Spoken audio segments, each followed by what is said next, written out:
Welcome back to United TV, latest Manchester United news and lots of discussion between Michael Carrick and Sir Jim Radcliffe at Carrington. Also, some updates from some good sources regarding Nagelsmann and the situation regarding that.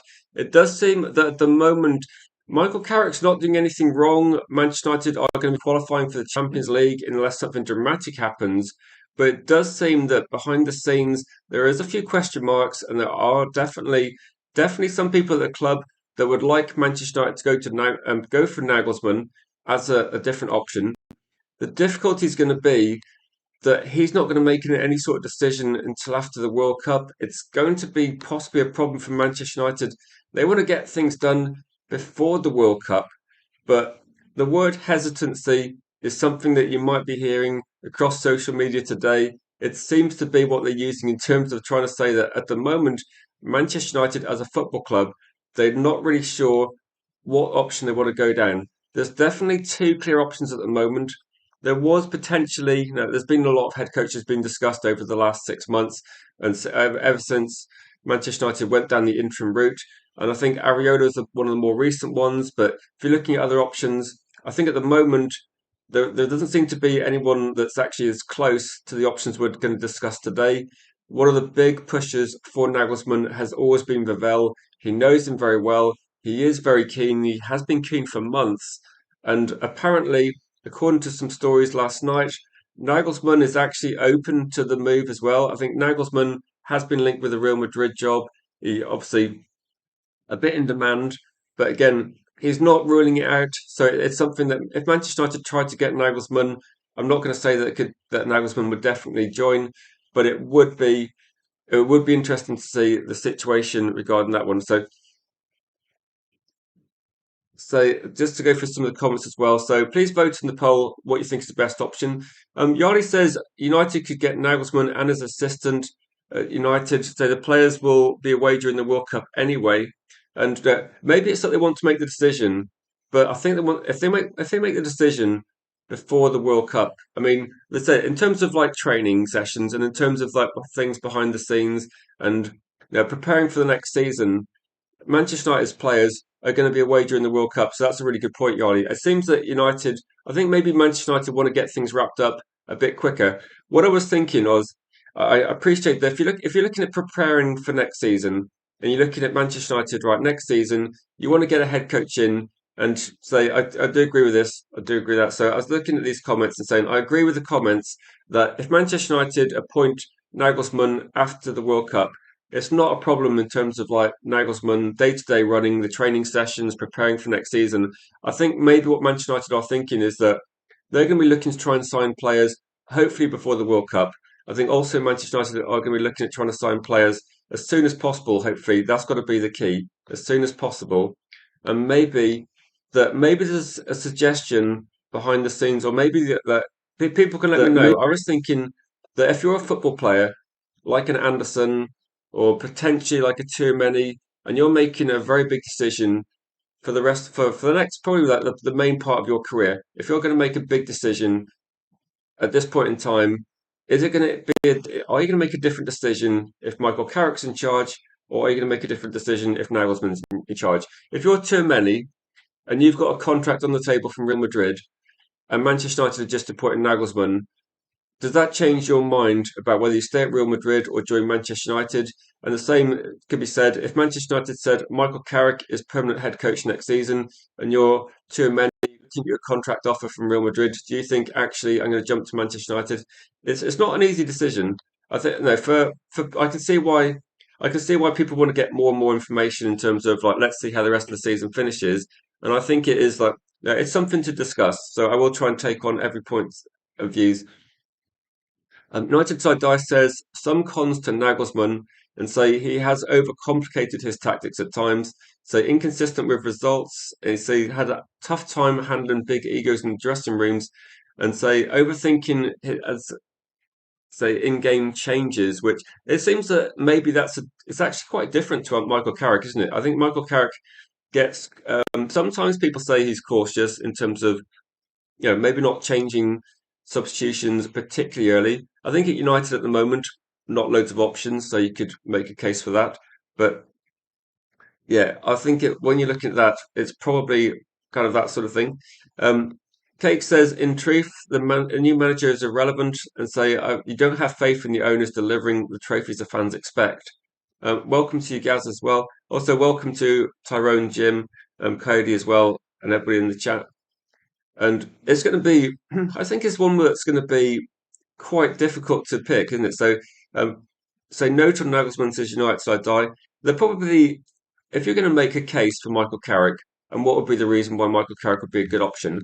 So Michael Carrick, the reason why this is in the news lately is because Michael Carrick had talks with Jim Radcliffe. This was discussed yesterday in the press conference. So I watched the press conference. Michael Carrick's going to be asked about his position, I think, every single day. Every single day, Michael Carrick gets asked about if he knows if he's going to be where he's going to be next season. And journalists are going to ask this every single game. If we lose against Brentford, if we beat Brentford, if we, whatever happens, there will be post-match questions about it as well. So it's going to be relentless. And I think Michael Carrick's doing quite a good job of answering them so far.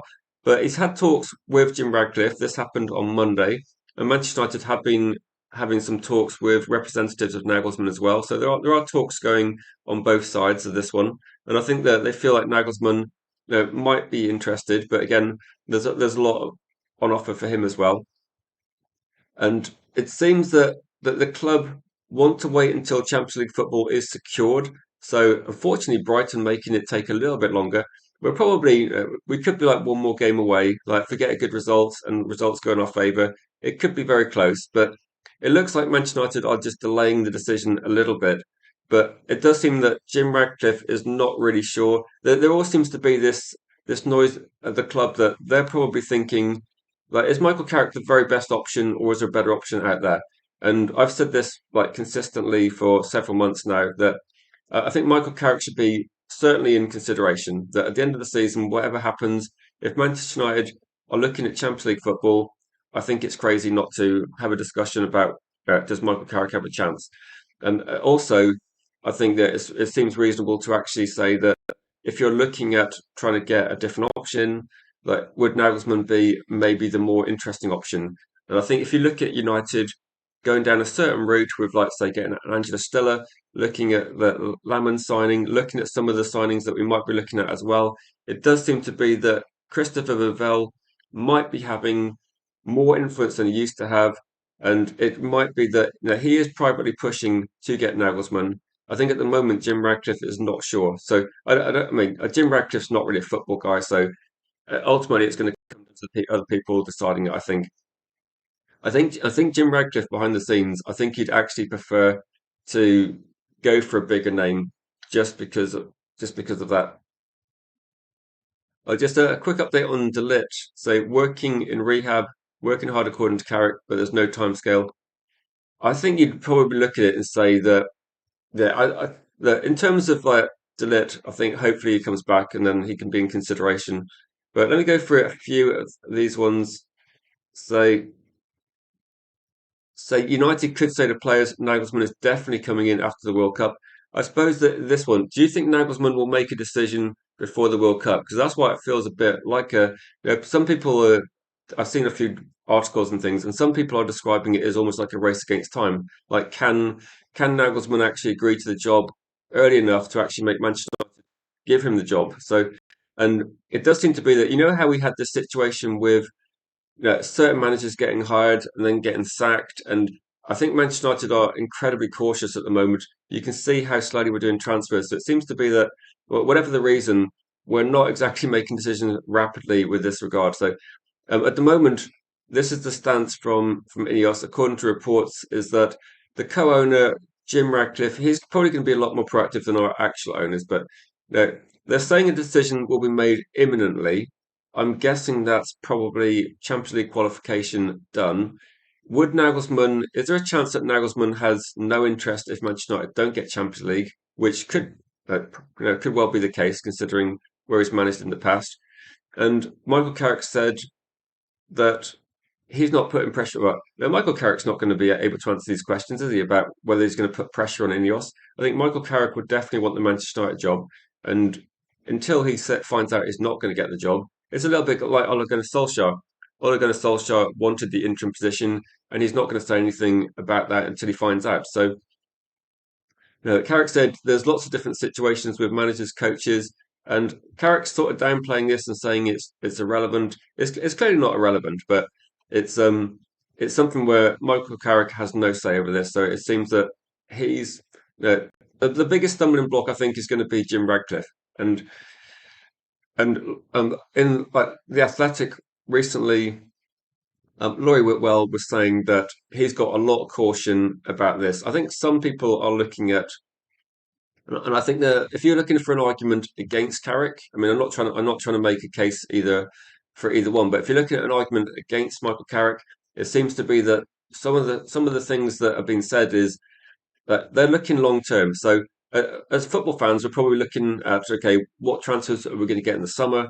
What's going to be the plan for next season? Are we going to improve from where we were last season? That's going to be what most Manchester United fans want to see. But they're actually looking to say like, how good can Michael Carrick be when the squad improves? And if you're looking at what's the very best performances Manchester United can get over the next couple of seasons, having a manager in charge, say in 2 years' time, when hopefully we've got a squad capable of winning the Premier League, is Michael Carrick going to be that guy, or is it worth trying to get someone else you think might have more chance than that? So I think that's what Jim Ratcliffe's thinking. They've got this like idea that Manchester United should compete for the Premier League. I can't remember what was it 2028, 2029. But you look at that one and think that it's actually yeah, a difficult decision.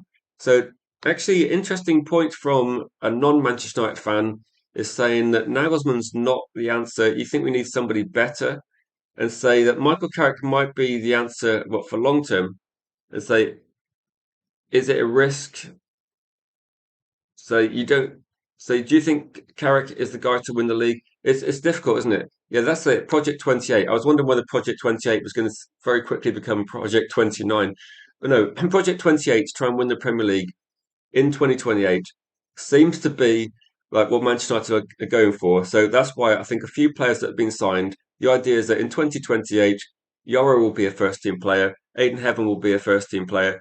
We'll still have Mbeumo, we'll still have Cunha, and Benjamin Sesko with a couple of years of improvement, he will be better as well. So it seems that there's a lot of things put in place that the idea is that we are planning towards an improvement in a couple of years, but obviously we need to get improvement now. And I mean, I think we're quite a long like we are a long way from winning the Premier League.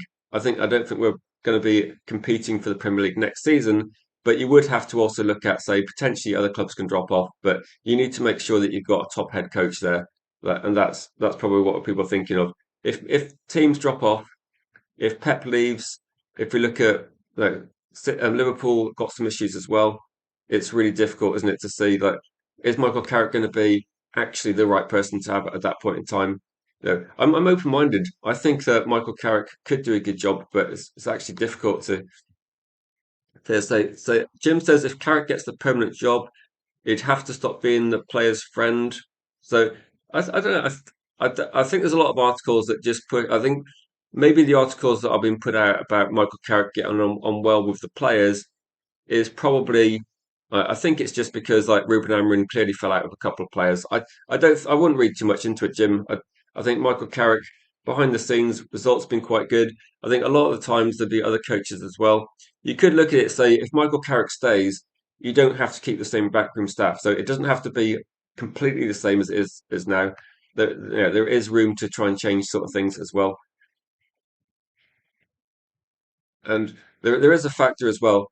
This is probably one of the things I was thinking is so okay, Gaz, I do agree with saying I trust Pavel a lot more than Wilcox. So we start calling him Woeful Wilcox, but no, there is more faith in Christopher Pavel, and that's why if Christopher Pavel has got an idea that he's actually shaping the squad, it's his job to actually sign players, to look for players, to pick talented players for Manchester United to sign. And it makes sense that Vivell should have some say because the players are looking at trying to sign the squad they're looking to construct. They need to get a head coach they think matches that kind of vision they've got. So it makes a lot of sense. It wouldn't make a lot of sense to choose a manager like Nagelsmann if you're looking at what Nagelsmann has done and then go, right, actually, this the squad we're putting together does not necessarily suit Nagelsmann. When I've been looking into Nagelsmann as an option, the thing that people say about Nagelsmann, if you've watched him a long time, is potentially, I did see like potentially he might overcomplicate things. I think that's fair. I think he is definitely somebody that would change a lot of that. Yeah, you would see somebody that has quite a lot of different tactical approaches. It might be that when I looked into Nagelsmann, I was thinking in terms of options, and I'm just going to say this in terms of options that have been put forward, I think Nagelsmann's a lot better than a lot of the other ones we've been talking about. So when we've been looking at options that I think probably been discussed over the last probably 12 months, and we had Thomas Frank, and we had Glasner, and we had Areola, and we've had like other managers that we've been linked to that aren't always great. That Nagelsmann, yeah, he does change things quite a lot.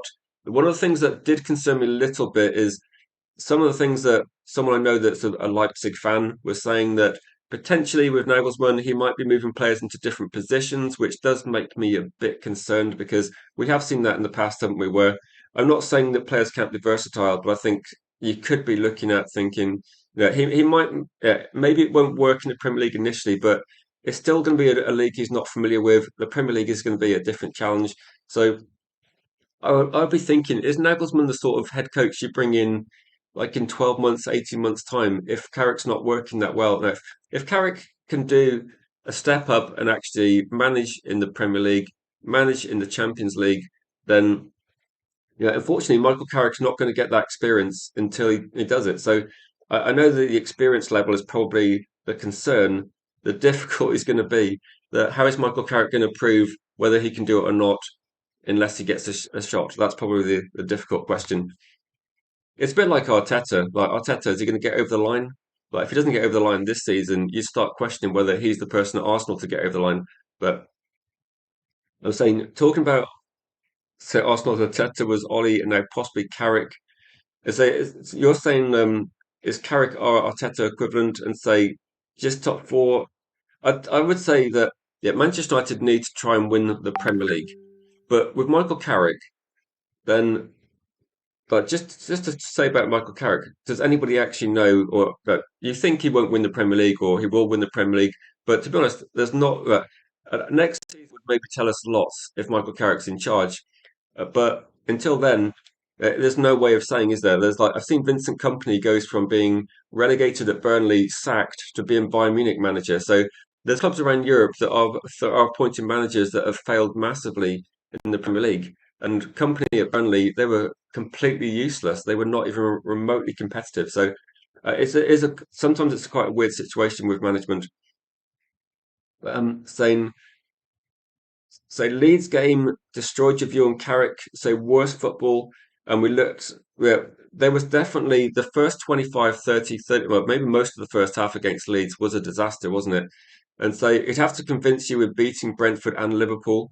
I mean, we haven't played. Yeah, we beat Liverpool with Ruben Amorim. That was a tough game. That Brentford's going to be quite a tough game as well. So maybe we can see that. I'm saying I think Manchester United are going to be definitely. That he needs to probably needs to change people's minds.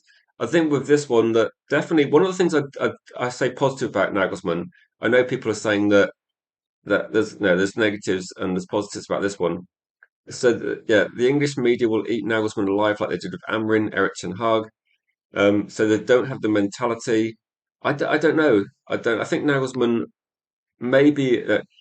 One thing I've seen is I think Nagelsmann's quite a young manager. Managers do evolve. They are going to get more experience, and he has been quite volatile in the past, which I think people are talking about. But then that you probably look when you start looking at younger managers, it's difficult. It's like looking at younger players and saying how consistent have they been, what have they achieved. And when you look at someone like Michael Carrick, who is at Middlesbrough, and then you look at Nagelsmann, that again is fairly young in his career, it's really difficult to actually say. What I'll say is that I've heard when people are talking about managers that are potentially coming in, Luis Enrique has probably been the most popular, but people appreciate that Luis Enrique might be the very, very difficult one to get. It's a bit like trying to get an elite player. It's going to be very difficult. But then, my point of view was saying, is this a middle ground where you give Carrick a chance, but make sure you build it. If you do a good transfer window in the summer, you're giving Michael Carrick a good chance to prove whether he's good enough or not. And worst case scenario is, Manchester United will have the same situation as last season, where they'd be replacing the head coach. It's not great, but if they got a new head coach and it didn't work out, then that potentially is even more expensive. So it's a bit of a tricky one. That's why I put a poll in the comments, because I know this is one where we'll have a lot of comments, and that's fantastic. But it will be interesting to see what the vote is at the moment. I'm just quickly checking the vote. It's probably interestingly, it's kind of close to 50-50, which I was expecting. So let me go through some comments and say it's Carrick's job to have them read. Like, yeah, Carrick will take, if you're looking at the results, and to be fair over the season, if you give Carrick praise for the results against Arsenal and Manchester City, you also have to say he's culpable and he's responsible for quite a lot of the negative stuff as well. So you'd have to take the rough with the smooth and say that Leeds game was very poor. You have to look at Michael Carrick and say, he has to take responsibility for that. And it is difficult when you're looking at that and say it is a bit tricky, but it's also Michael Carrick has got a team together that has been that we didn't have loads of preparation to get this in, did we? We didn't have loads of preparation to actually decide which coaches were going to work with Carrick. If United go over the summer, it could easily be that they go for right. Let's go for some different coaches as well. I say Carrick didn't give you confidence against lower and mid position teams, which is interesting. Also, welcome Nems to the chat as well. Uh, Good to see you. Whichever manager it is, the board needs to back them with at least 7 to 8 signings in the summer. It said if Enrique came in, there'd be another Louis van Gaal situation with fans crying about the football. It would take a bit of time, wouldn't it? I think with Luis Enrique, he would have to have a bit of time to bring in what he wants to do. But I don't know. It would be.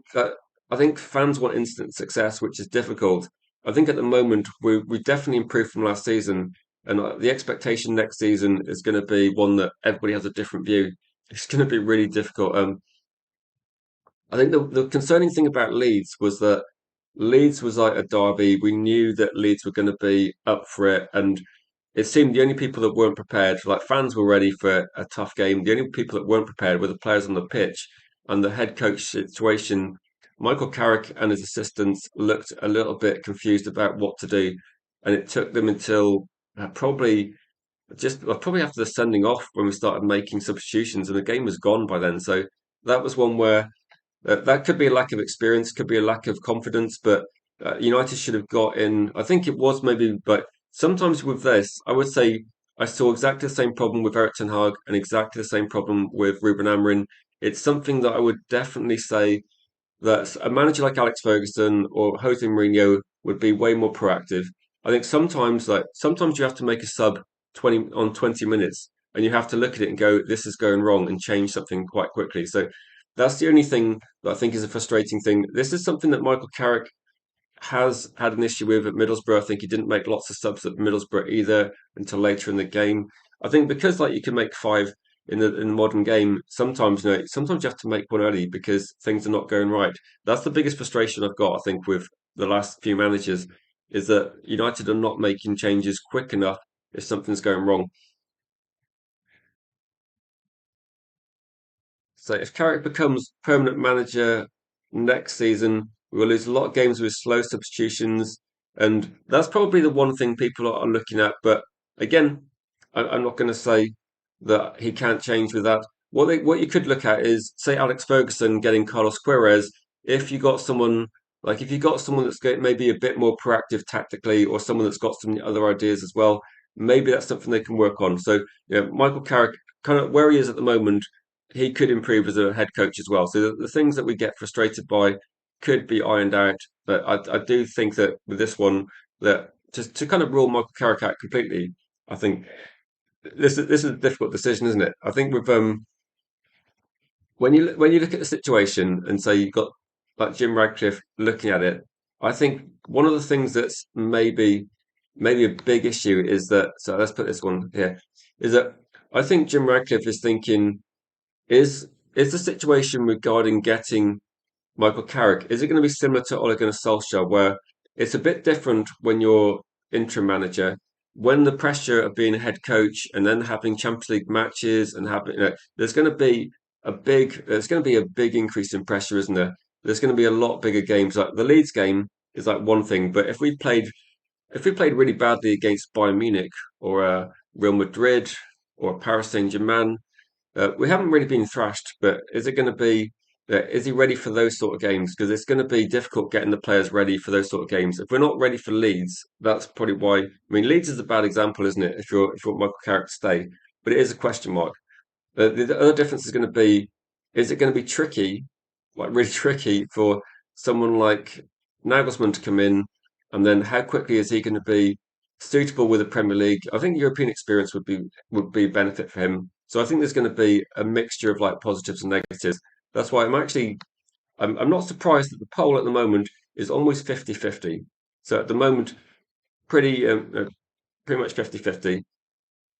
I'll say just to go through a couple of this, say the biggest error, say with Leeds was not starting Heaven. I think that's the key, isn't it? They needed someone that was able to, like they just didn't have anyone that's good in the air, and it was something that Leeds exploited, and it was just a mistake. It just got the partnership wrong, and it was a bit of a disaster.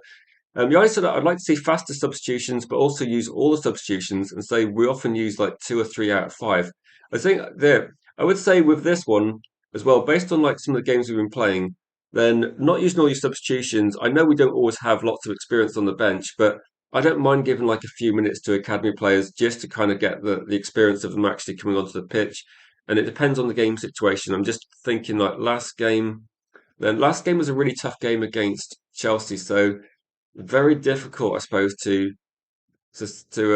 bring on people in those circumstances. But again, we somehow got through that game. But I don't know if it was. I think it might have been partly luck, partly by design. But welcome to you, Howard. Good to see you.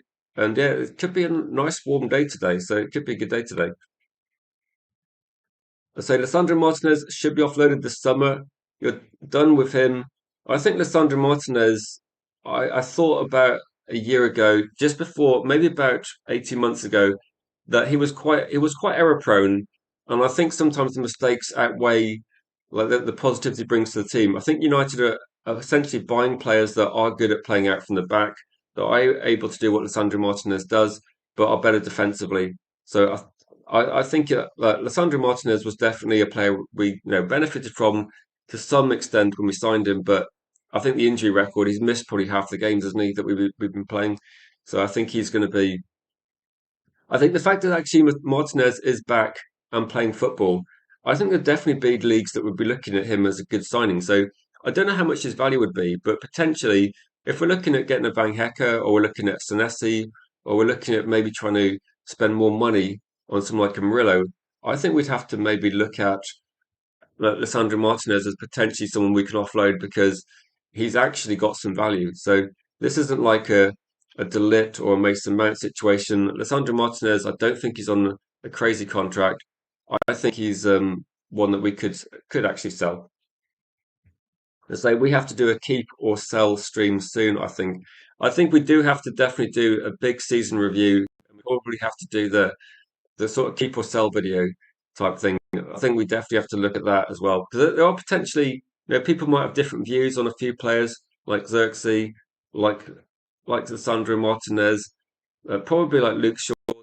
There's players there that could be sold, but you do need to then replace them because these are first team players a lot of the time. So yeah, it's complicated, isn't it? Say yeah, I like Martinez as a player, but it is going to be it's too much injuries, but also there's more mistakes creeping in. Like we saw, like I'm not going to say like the red card thing. That's just one of those weird things. But there's been more mistakes coming in. He cost us a goal against Arsenal. He was making errors last season as well, quite rash. I think it's just yeah, I think it's just kind of like a natural cycle that you'll find a different option, and Manchester United will move on. I say, and Michael Carrick started getting criticised when we lost late to Newcastle, and say it wasn't the Malacia's substitution, so the game should have been put to bed before that. No, we were quite poor in that game. and we didn't play very well. Malacia was farcical. If you saw the clip, Malacia actually turned and was facing away from the player that just went past him. But no, that was farcical. But that game was like pretty bad. If we'd got something out of that game, we would have been lucky. And no, it wasn't a great game. I think the only thing is that you could say that if Michael Carrick, it's kind of like it's a bit like the momentum's been like lost a little bit. That we got over the line against Chelsea, but Chelsea are dreadful. And actually, when you look at our one over Chelsea, the other two games Chelsea have played since, like before we played Chelsea, they lost 3 to City. After we played Chelsea, they lost 3-0 to Brighton. Every team's thrashing Chelsea at the moment. So we played Chelsea at a good time. So it's good to get the win. But I think Michael Carrick's the performances in the team haven't really been there for a little while. Like we're probably the league position we got is really good. But I think when we looked at the first few games, and we had the win against Arsenal, which was a great win. We had the performance against Manchester City, which could be the performance of the season. We completely dominated Manchester City for the whole game. And then you look at that we recovered from essentially a wonder goal by Fulham to win the game late. But no, it's been one of those seasons where there's been scrappy games and but good results largely. We've been better than the inconsistent teams have been. So we've managed to pick up a lot recently over the second half of the season, but there's still massive holes in our squad, isn't there? I think that this one is one where if you're going to ask me what's the most important thing, head coach or transfers, and at the moment, looking at no backup striker, no backup goalkeeper, not enough people in midfield. And Manchester United are linked to, I think, a winger as well, left back. You look at all these holes in the squad, and I think that if you got Michael Carrick in charge and you get 6 or 7 signings, like I think Gaz said earlier in the stream, you're in a much better position. If Nagelsmann comes in, you're going to want to get that sort of number of signings anyway. You're going to want to get at least sort of 6 signings, at least maybe 4 big signings, and a few other rotational options. So you're gonna be looking at that situation that the transfers probably are more important in this decision. And so James Garner, you would take back. So the West Ham game. So you think it started there? Oh, I think the West Ham with West Ham, I wasn't really surprised with that. West Ham have been, you know, a lot better than they were for about 2 months, and they are improving. But yeah, I think with this that one of the things I read maybe this morning when I was looking at news was this is one thing that Jim Radcliffe's not sure about either. It's that is this the way we're playing sustainable long term? And that's something that people in the chat have mentioned. Cake's mentioned it, Jim's mentioned it, other people have mentioned it for a while. But are we playing a style of football that is going to yield successful results, bring us trophies, or is it just good enough to get Champions League football this season with the squad we got, with the circumstances? Again, there's a lot of factors in play. I don't think anybody predicted Chelsea to completely fall apart, but it's been very, very helpful that they have. I don't think people expected Liverpool to drop off as much as they have this season, but we benefited from that. And also, the Premier League teams have done well in Champions League, giving us 5 positions for the Champions League as well. So the fact that top 5 get Champions League because Premier League teams have done really well is definitely a factor as well. So there's lots of things that have gone in the favour of Michael Carrick. And now we'll have a look at the situation and go, well, now that he's got Champions League football, it seems like it feels a bit like with Michael Carrick. The downside is that you're going to be maybe like top 4 Europa. I don't think United are going to worry too much about being sustainable at least, but I think it's about whether he can get to the top level and say think of Carrick as a building block to stability over winning. So do you think that this is something that in terms of like a rebuild and in terms of where Manchester United are, then for people that want to see Michael Carrick, do you think Michael Carrick is there for a short-term option? Like, if you want to see Michael Carrick, do you think, right, keep Michael Carrick for 1 year, 2 years, but the idea is going to be when the squad improves, and it should improve if we get good transfers in, then you go, right, now we go for whichever manager we think is an elite manager at the time. That maybe, what if in 2 years' time, Luis Enrique is actually available and wants to come and has still been winning everything with PSG? Would he be an option then? would Nagelsmann be an option in 2 years' time when he's been sacked from Real Madrid? Because you don't stay that at that club very long unless you're winning everything every single season. Is that no, do people see Carrick as a short-term option? This is a question really for people that voted in the chat that they wanted to get Carrick or keep Carrick. If you want to keep Carrick, do you think it's just for the short term, or do you think actually, I want to see if Carrick can give him a chance to actually prove that he can do what we hope he could do, and say that's your plan. Get Carrick in for 2 years, wait for an elite manager to be available, then go and get him. So is it one of these situations where when you look at players and think actually no, there's some players we're looking at, it's a bit too soon for them to come.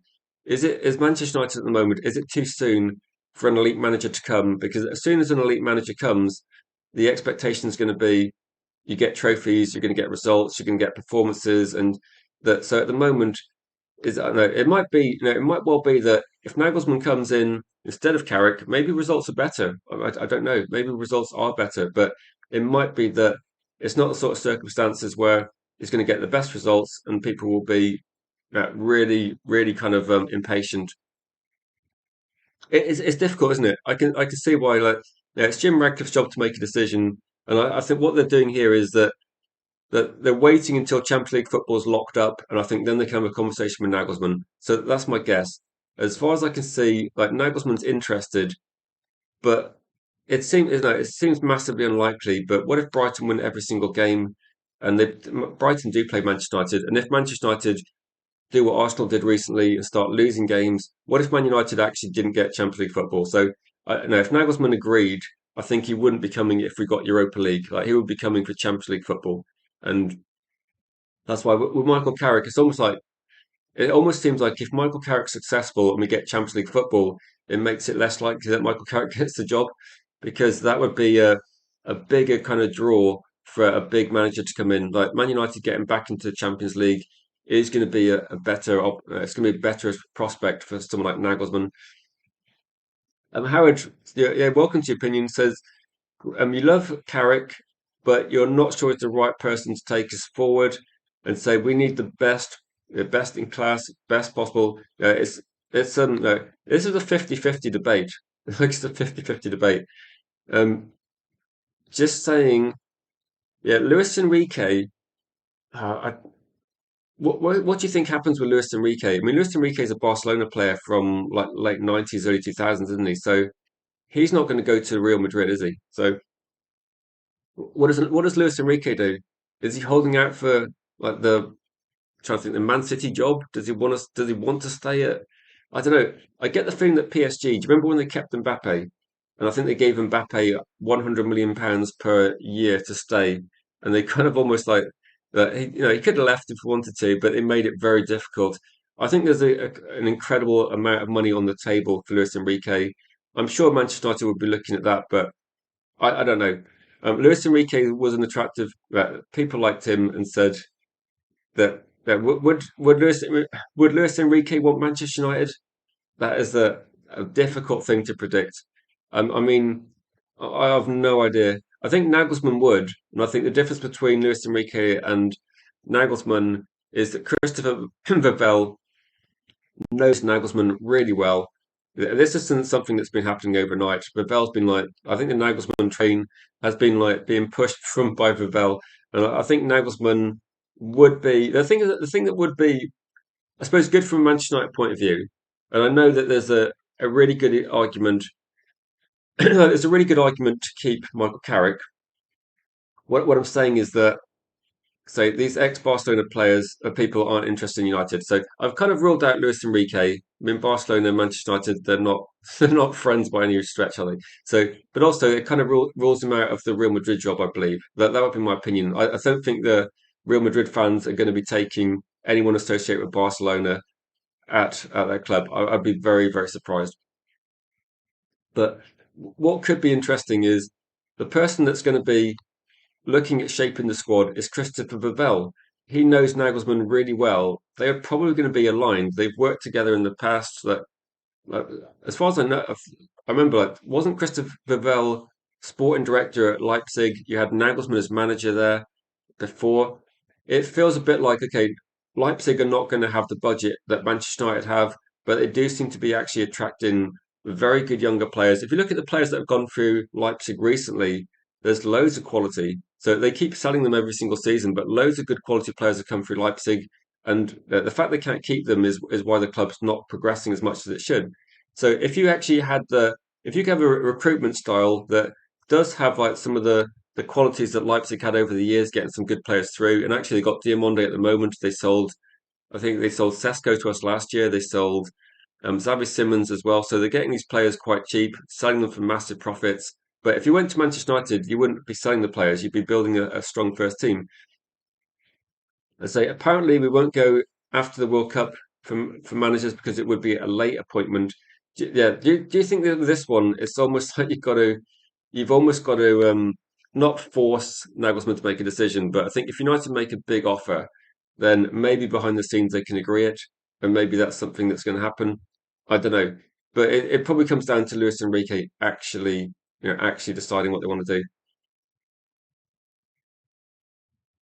So yeah, he was a Red Bull guy in technical and head of recruitment roles. That exactly. Vivell seems to know everybody. That seems to be the situation. Oh, yeah, somebody said at the start that Delit's back training, which that's quite good news, and that's the first thing I've heard about Delit for probably a couple of months. So yeah, good that there is. So I thought he might be having like some sort of operation or something, but no, he's back training on the grass. I don't know what the issue is, but no, we'll have to see. So what's this? Ole Gunnar Solskjaer stats. What 91 draws, 37 losses, win rate of 54%. His win rate is pretty similar to I think the other managers at the time. That it was pretty close, wasn't it? Debas is saying that Vivel recruitment has been very good so far. That's what I'm thinking. That in terms of like short-term recruitment has been pretty good.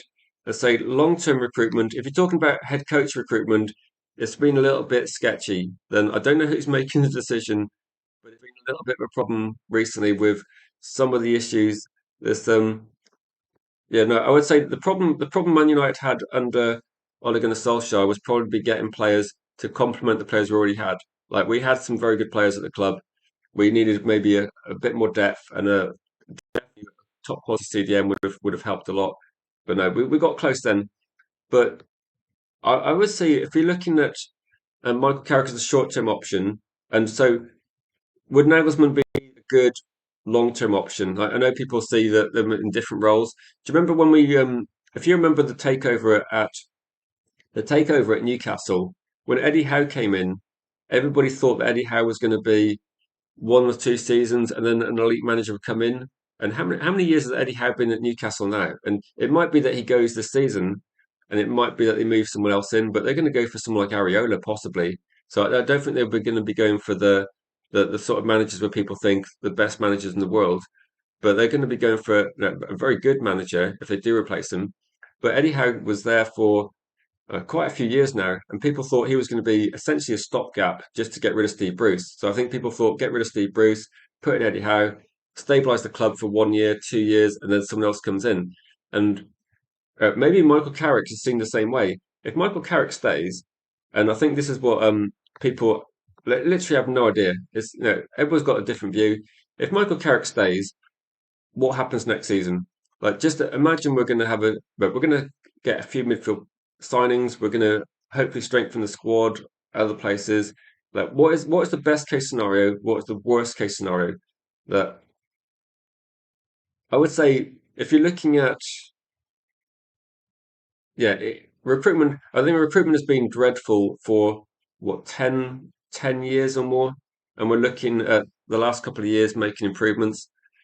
But no, if Michael Carrick's in charge next season, worst case scenario, I think, is we finish top half of the table, but probably European positions or close to that. Europa League as a minimum, I think would be the worst case scenario. I don't think Michael Carrick's going to be in charge of Manchester United that finishes like 12th. It's not going to. I don't think that's going to happen. The best case scenario is probably pretty similar to what Unai Emery's doing at Aston Villa. With he's got more experience. I think the squad that Manchester United squad next season will be better than Aston Villa's, but I think that would be about the what we'd see in the first year. You get Champions League football, you do as well as you can, get through the group stage, get to the knockout stage, and finish hopefully in Champions League positions again. That would be the kind of best case scenario. I think with Nagelsmann, I think over the next 12 months, 18 months, 2 years, I think the trajectory would be similar. I think there might be maybe it would start off a little bit rockier. I mean, Nagelsmann managing in the Premier League might be, he needs to get used to the situation. But no, maybe with good players and good options, I think maybe we might see actually some interesting, like maybe some a bit of variation in the tactics. But I think short term it would be quite similar. That's why I feel a bit relaxed. I think short term, I think Nagelsmann it could be more volatile. Like it could be worse, could be better. I think Michael Carrick would be more of a middle ground stability sort of role, whereas I think with Nagelsmann you could get some upsides. It could all fall apart, and I think that's where people get a bit concerned that if you want Nagelsmann it could go very well. He is tactically more fluid. He does play lots of different formations. He is quite keen on moving players into different positions, and he is quite keen on trying different things. And also, I think one of the strengths people were saying is that he would maybe coach players, try and develop them to do different things as well.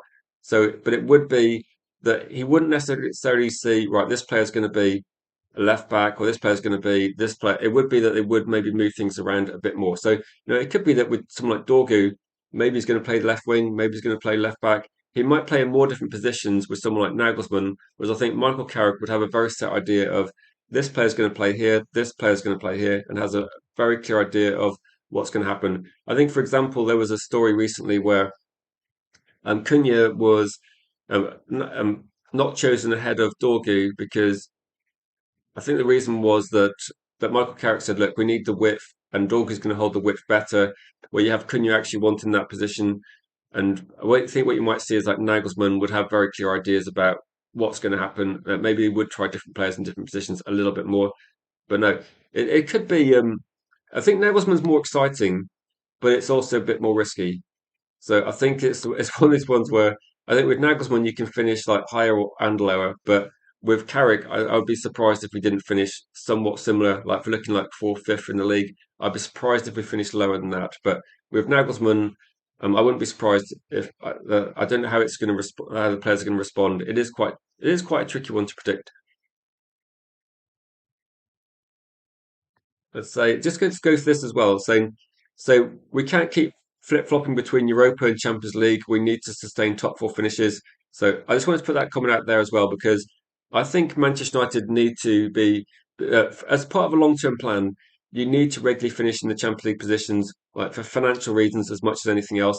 Every single season we go in the transfer window in the summer, you need to be offering Champions League football because the next generation of players, and we are going for the next generation, aren't we? When we start bringing in younger and younger players, and we start looking at Diamonde, we start looking at like say Bawadi, and all these younger players. They're going to have grown up with Manchester City being a dominant team, and they're going to have grown up, I suppose, the last 5 years watching Arsenal fight City, also see Liverpool lift to the Champions League. So they're not going to come in with the indication they're going to play for Manchester United unless we get Champions League football. So Emski's like saying you're saying that Carrick will fail and say, okay, you're quite negative on Michael Carrick. At the moment, though, if we're talking about an interim position, then I think that there was no other interim manager apart from Carrick, Ole Gunnar Solskjaer. They literally had no power. They had no say on anything because we made no transfers in January, so they pretty much had to work with what they got. He is seen as that, I think, in the media. They do see him as a yes man, but the problem is, I suppose, if Nagelsmann comes in he's probably going to have to accept that he probably doesn't have like Nagelsmann won't have the sort of say that Eric Ten Hag had and Ruben Amorim might have had. But the difference would be Nagelsmann has a really good relationship with VIVELL, so I'm guessing that Nagelsmann only comes in if his ideas of what he wants to do pretty much align with Christopher VIVELL. And if that's the case, and I think Nagelsmann, okay, he might not be handpicking the signings, yeah, and he won't necessarily have that sort of say, but I think he will have his vision will match our head of recruitment's vision, and that's probably the key thing, isn't it? And so we keep throwing managers out that get decent results and not letting them build. So at the moment, I would say that that's definitely something that United did in the past. But at the moment, there's not really like as things stand, according to like say Laurie Whitwell and in the Athletic, and according to other people talking, at the moment Michael Carrick is probably still favourite. So if you're thinking that Manchester United are going to be going right now, Nagelsmann is exciting and jump to that, I still think that Michael Carrick at the moment, as things stand, is still going to be the favourite. Like he's still the most likely because he's there, he's working with the team, he knows the situation at the club. And if I was going to choose what do I want next season, I think Nagelsmann's quite exciting. I think Yardi was saying the football could be exciting. So that's something that could be interesting. Um, Darasis says the reason that you would want Nagelsmann over Carrick is his versatile tactics, doesn't stick to one plan and modifies it over and over. And because we've had a couple of managers that are very stuck to sort of one plan, think Eric Ten Hag, think Ruben Amorim, then tactical flexibility, I think, is something you're going to have to use in the Premier League. No, it feels like a prerequisite for the job, really, doesn't it? If you're looking at Manchester United, that if you're going to play in the Champions League and then you're going to play in the Premier League and say every other game, you do need some flexibility. But also, what if Manchester United go right, Michael Carrick, we're going to get you a couple of different coaches, a couple of people you can work with as well, and say, look, and those people are going to like Michael Carrick's got one idea, but then Nagelsmann would have coaches that work with him that have different ideas, and maybe Michael Carrick can actually get a couple more people behind the scenes that do actually work with him. So I think with this one, you could, if you want to keep Michael Carrick, but you think he needs to have a bit of help, then help can be bought. Can it? You can get other coaches that are good attacking coaches or good defensive coaches that work with Michael Carrick as well. It's like you have a set piece coach. You can definitely have a mixture of coaches behind the scenes that can give Carrick different tactical ideas, and maybe that's something that can develop over time. Because I think that the thing that it's probably the Leeds match, isn't it? That's really started putting a lot of doubt in people's minds. People look at the Leeds match and go, "What were we doing? It was going wrong. We didn't make any changes. We lost the game because of that." And I thought exactly the same with a 3-0 defeat to Spurs with Eric Ten Hag. He was looking at the match. We were losing that game from like I think the second or third minute, and he didn't make any sort of changes. So it's really it is. I can see why sometimes like a negative match sticks in people's minds a bit more. Whereas if that had been his first game, and then the last couple of games had been the Arsenal win and the Man City win, I think we'd be having a very different conversation. But unfortunately, the Leeds result when it came, it's unfortunate that we couldn't play certain like that Maguire wasn't available. I think that was one of the factors as well. It was unfortunate that we maybe made the wrong call about starting certain players, but yeah, that's happened. You'd have to hope that if Michael Carrick had someone maybe a bit more proactive next to him, that could possibly have gone a bit differently. It is tricky, isn't it? That yeah, I think versatility at the moment. If you had if you had Nagelsmann in charge at the moment, there wouldn't be there's not a lot of options you can do. The options at the moment seem to be you're going to bench one of like Sesko, Almajolo, and Mbuemo and start the other two. And I think on the weekend when last game we played against Chelsea, it was pretty much does Aiden Heaven or Yoro start? And in the end, I think the last game we had we put Mazraoui at centre back, so Mazraoui and Aiden Heaven, and they got the job done. But I mean that is one of the stranger centre back partnerships we've had. So but we just literally ran out of players, so I don't think there was much option at the moment. So if we get wins in the next couple of games, maybe it's going to be different. So, so not just a game. Why does Carrick allow complacency, multiple holidays, and say you think he's a soft touch? You're not the first person to say that. I mean, say, and if I'm wrong, how does he come across? Then I suppose with the media, they are putting out. I think what they're trying to do that the media at the moment seems to be putting out stories when it was Jose Mourinho in charge. There was all the Luke Shaw stories with Ruben Amorim. There was all the Chloe Mainu stories. I think what they're saying is that you know how the media likes to push one sort of angle over another. I think they've been pushing the story that no, Mainu is happy, like Michael Carrick's happy with his players. So I think that's what we're talking about. I think that they're saying that Michael Carrick has a good relationship with the players, and maybe it's too good. That's what people are saying. So maybe that, but again, we don't 100% know. But I mean, the multiple holidays type thing is a bit strange because we had so much time between games. I'm surprised Manchester United didn't like organise some friendlies or something just to get some minutes into the players that are just not playing football. So I think maybe the club has been a bit like say complacency, but if the players aren't playing any sort of game, then at some point that they're just sat around not doing much. So they probably should have organised a pre like a mid-season friendly just to try and get some minutes and get some sort of competitive football into the players. But I think it's a point. But saying talking about the referee far too much, to say not sure why is that. So yeah, I guess with this one, um, I don't think we're like. I I just saw this. Would I just like Amrin be in charge of Chelsea? I'm not sure if that's a good fit, but I'd be intrigued to see that. I guess that means Garnacho is on his way. Um, when Nagelsmann fails, don't at me. It's not until I die.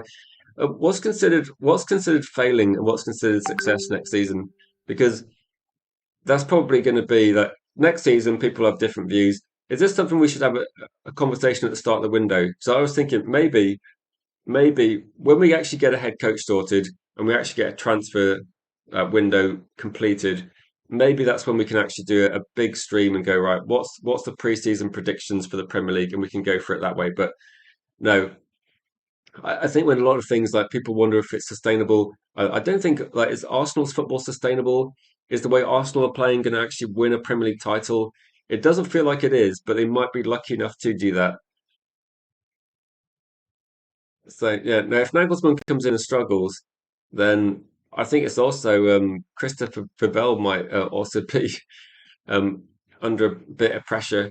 But if he's going to be choosing this one, it would be pretty difficult.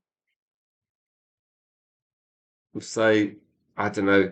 I don't know. Part of me kind of wants to see Ruben Amorim in a different job and see how he gets on. I thought he was like being earmarked for the Benfica job, which would make a bit more sense in a league where he's been quite successful. But I don't think he's going to be appointed job at Chelsea. I think that would be very surprising.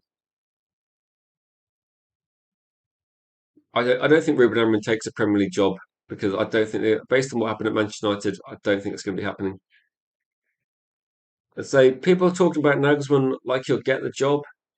Though it's a bit, Nagelsmann feels a little bit like Angela Stiller. If we get Angela Stiller, we're going to be having a conversation where we go, actually, Christopher Vivell's got his guy. And if we get Nagelsmann, it's going to be very much on Christopher Vivell if it goes wrong or is successful, isn't it? If it's successful, then I guess Ravel can like start getting everything he wants done, but it would feel, wouldn't it? Like the only reason why Christopher Ravel would be pushing for this deal is if he's kind of convinced that what he's constructing as a team works with Nagelsmann.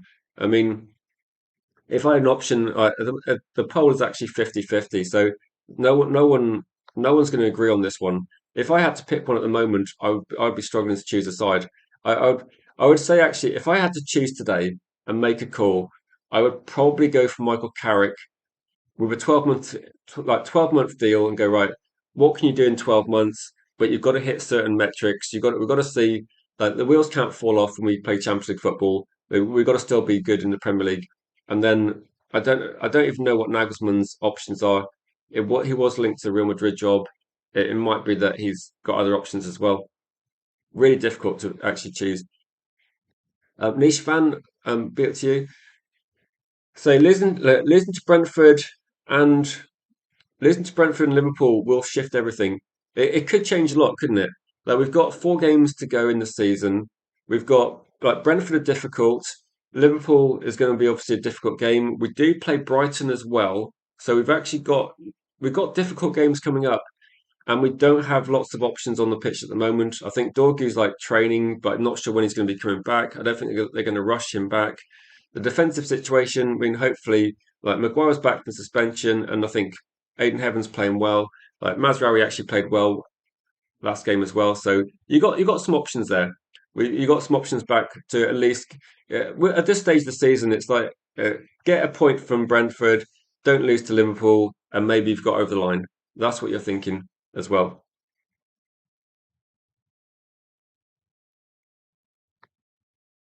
So let's have a look. So this one's saying, yeah. So they're big games, aren't they? In the same way, if Manchester United get a point against Brentford and beat Liverpool, then just put the contract on the table because he's going to be getting the job, isn't he? If we beat Liverpool, it's pretty much. I'd be very surprised that if you have an interim manager that this stage of the season with the squad, the situation, if we end up beating say Arsenal, Manchester City, and Liverpool, I think they'd be giving him the job. Niche fan says Carrick's got the job. It's obvious, so people are leaning towards that way, aren't they? So Carrick beats Brentford and Liverpool, then I'm behind getting him as manager. I think it would be almost like a no-brainer. So Sunderland as well. Sunderland are fighting for European football. So we've got Brighton fighting for European football. We've got Sunderland fighting for European football. We've got Liverpool, and we got who was the other game? Brentford, who are a bit of a bogey team. So we've actually got a really difficult final four games. So no easy games at all. Luckily, we don't need many points, and it would feel like a couple of draws probably would get there. I don't know who Brighton have got, but I'm hoping Brighton drop some points soon because that would be quite good just to kind of take the pressure off. But our last game is Forest fighting for survival. Yeah, Nottingham Forest as well. I think that Forest will probably be safe by that point, and I think Nottingham Forest they probably need like another win, maybe like another. I think got 36 points, so I think for Nottingham Forest, I can't remember who they play, but Nottingham Forest, given that we could see points dropped by Spurs and West Ham, that Forest could be like maybe like another win or win and a draw away from survival. I think they might be safe by the time they play us, and it might not be an issue. But no, tough games. But if Michael Carrick wins, if he wins a couple and draws one, I think he's probably going to be getting third position in the league. If we finish above Villa, level on points at the moment, I think he's going to have a very good chance. I mean, looking at the poll is 50-50, which is really interesting. But again, if you just tuned in, vote in the poll just to see if there is a favourite. But I think it's going to be 50-50, isn't it? For other people watching, do you agree? Do the last four games change things? Like, does your opinion is it going to change on how we play against Liverpool? They've obviously got probably on paper a better team, and Brentford are. We lost badly to Brentford early on in the season, and then you look at Brighton are a bit of a bogey team. Nottingham Forest are a difficult team as well. So yeah, there's a lot of difficult games coming up. Unfortunately, I mean, I thought that's why the Chelsea game was so important. Like, forget the performance; it was all about the 3 points, and that probably put us in a very strong position. I didn't really see Brighton like doing as well as they were, so really, really tricky. I think by like game like 36, then hopefully everything's kind of sorted out. Like 36, 37. I'm hoping that relegation's sorted out. I'm hoping that Manchester United have got third position or at least got Champions League football locked down. And Mark says we need to give Carrick a squad, and you can see he doesn't trust the subs. Yeah, somebody else said the same point. Slightly, and they said that you can't have tactical versatility. I think it might have been Corinne in the chat said you can't have tactical versatility. You can't have sort of dynamic changes during matches when you don't have a lot of substitutions, a lot of options on the bench. And I think people are just looking at. I don't think people were saying we need to see five subs against Leeds. I think they were saying that maybe change one player, maybe look at bringing Aiden Heaven off the bench because Yoro was struggling and we weren't dealing with the physicality that Leeds brought. So I think that's what people are looking at. And I'm trying to think what else happened in that game. That was a difficult game as well because Agati had to start and we didn't have Mainu available. So there were a few reasons. I'm not going to make excuses, but there's always like a few reasons why certain things happen, isn't there? And say it's evident that when United has a good manager, fans want instant success. Then they're out. They do want this, don't they? Lumen's saying, I won't see results. I will observe his relationship with players, whether he can control them or whether player power will get heavier on him. it's going to be very difficult to assess at the moment. The one thing that's why I was saying that when I read this article about Matheus Cunha saying he wanted to play left wing, but Michael Carrick put Dorgu in there. I mean, it's quite good that the way that Matheus Cunha said it was he said, if you want a left winger, I'll play there. I'll do anything you want. So Matheus Cunha is 100% behind any sort of head coach. I don't think it matters who we get. I think Matheus Cunha will do whatever it takes for the team, which is great. But I think it means that if Michael Carrick's going, actually, no, I think Dorgu works better there, then maybe that's one thing where at least he's choosing one player over another. So I think he's got to be strong and make the right decisions.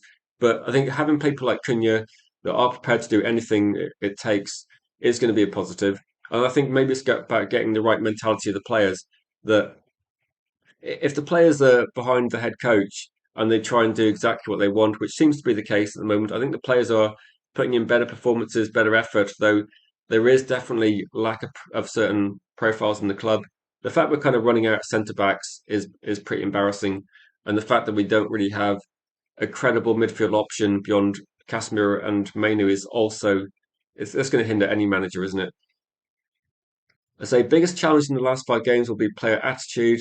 And so you can't read anything into the tactics of the last 5 games. It's yeah, it does feel like that, doesn't it? It feels a bit like there's there's a lot of pressure suddenly on quite a small amount of games, but we do have.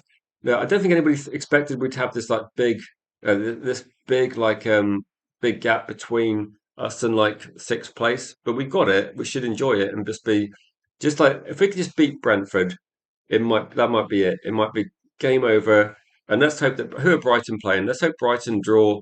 We beat Brentford, and then we can just go right. Champions League football locked up. Just make a decision, and it'll be let's just get it game on. So I'll say there are some fans that will complain about everything, but despite all the things we've been saying, all the angles you're looking at Michael Carrick, the one thing that I would come back to is that like the fact that Liverpool are inconsistent. Uh, it's just that's beyond any control of Man United. Man United have actually been the most consistent team since the 17th of January when Michael Carrick came in. So we've been the most consistent team since Carrick, and despite actually the most recent result was a victory, and I think we picked up more points than anybody. And if you look at the last say few months, the second place team on that table, I think it might be Bournemouth even. So Manchester United and Bournemouth are the form teams, even though we had a bad defeat against Leeds. Arsenal have lost multiple games. Manchester City have lost games. Liverpool lost games in the same period. It's just the Leeds game. I think it's worse because it's a rival, and it's probably one of the worst games to lose. If we'd lost against Chelsea but beaten Leeds 3-0, I think people would have been a bit happy, like maybe see it a bit differently. Welcome, Rob. Always United. Good to see you, Rob. So. Yeah. One of the things I would say is over the last decade, we haven't backed managers properly. We didn't really back Ollie properly, Mourinho properly, and we didn't do this. I don't think it's that fans wanted instant success. I think fans always want instant success, but I think the problem was we just bought badly, or we bought players we thought would work without properly scouting them, without properly assessing how they would fit into the squad. Like the Sancho, the Garnacho, so the Sancho, the Anthony, some of those sort of transfer shambles made it really difficult, didn't they? I would say forget the record. Leeds against Manchester United. It's a rival. It's a rivalry. Don't like Leeds are actually a difficult team this season, but it was just like don't. I wasn't surprised. It was a difficult game. But forget the league position. Leeds always step it up for Man United. They're always going to try harder. I remember Leeds were in a championship team when they knocked out the FA Cup about what 10, 12 years ago. So they've always stepped it up for Man United. They're always going to try harder. It's a bit like if Manchester United are doing badly, say in the like 80s, they'd always like play really well against Liverpool. They just would always put more effort into that game. And so the problem is Carrick could have won a lot of games. They could have a lot of games next same team next season. We're going for top players, but one by one the top players have been ruled out for the me and Jim. All I'll say is that it's only April, so there's a lot of top players out there. And I don't think we need to worry too much about the situation at the moment. There's a lot of good midfield options out there. I don't think we're going to have the same team as next season. I think we're going to have definitely a lot of players coming in. It's like almost certainly a lot of players coming in. It's like it's almost forced, isn't it? Casemiro's gone. I think Agate's almost gone. You have to get a lot of players in. So I would not worry about that. I would just look forward to like just try and enjoy the football if you can. Just try and enjoy getting Champions League football, and there should be some positives because when we this season, when Champions League nights are on, and we're sat here, and all we got to watch is like Liverpool play Paris Saint-Germain, or we look at say other teams playing like Arsenal playing the top European clubs, and we don't get to watch Manchester United. We're bringing back Champions League football, so there's going to be it's going to be a much better season next season, and I think we can look forward to that and be positive about that one. Say pros about Nagelsmann. People that like Nagelsmann say that tactically he's good. He is quite adaptable, quite flexible. So you could see that if things are going wrong, I think people are saying Nagelsmann will change things quicker. That's one pro I think people will say with Nagelsmann. People that watch him have said they think the football is enjoyable to watch as well. That's what I would say. That those are the pros, but again, drop him in Manchester United. You got to get him some good players to get that sort of result. So I think with Eric Ten Hag, Ruben Amorim, I think the difference is going to be that Eric Ten Hag in say Ajax in the Dutch league, then he had the best team, the biggest budget in like a weaker league. Ruben Amorim had all the what's the best way of putting it? Had the biggest budget in a smaller league as well. Nagelsmann has at least managed in a better quality league with more strong teams, but it's a tricky one, isn't it? That Nagelsmann hasn't managed in the Premier League. That's probably what people are skeptical about. So again, I think I think I share your skepticism, United side eye, that it's dropping a head coach into Manchester United. Say 5 years ago, then it would have been it's been a disaster, isn't it? Recently, the only difference is going to be is Ineos's recruitment strategy actually better? So is it starting to get is it too soon to get one of these managers in, or is now the right time? And if Man United do a significant window, it could be the right time. It feels like the two things are aligned, aren't they? That we've had very good coaches in the past. We've had good managers, and the transfer windows have been pretty disappointing. So the fact if we get that sorted, then I think getting a good head coach, you need to get the player recruitment sorted. So the Leeds game was almost as bad as the Grimsby game. That game lost on penalties. There, I was abroad during the Grimsby game. I kind of checked on my phone and saw the penalty shootout, but dreadful. Since then, people have been like I've heard like non-stop people talking about that one as being like really really poor game.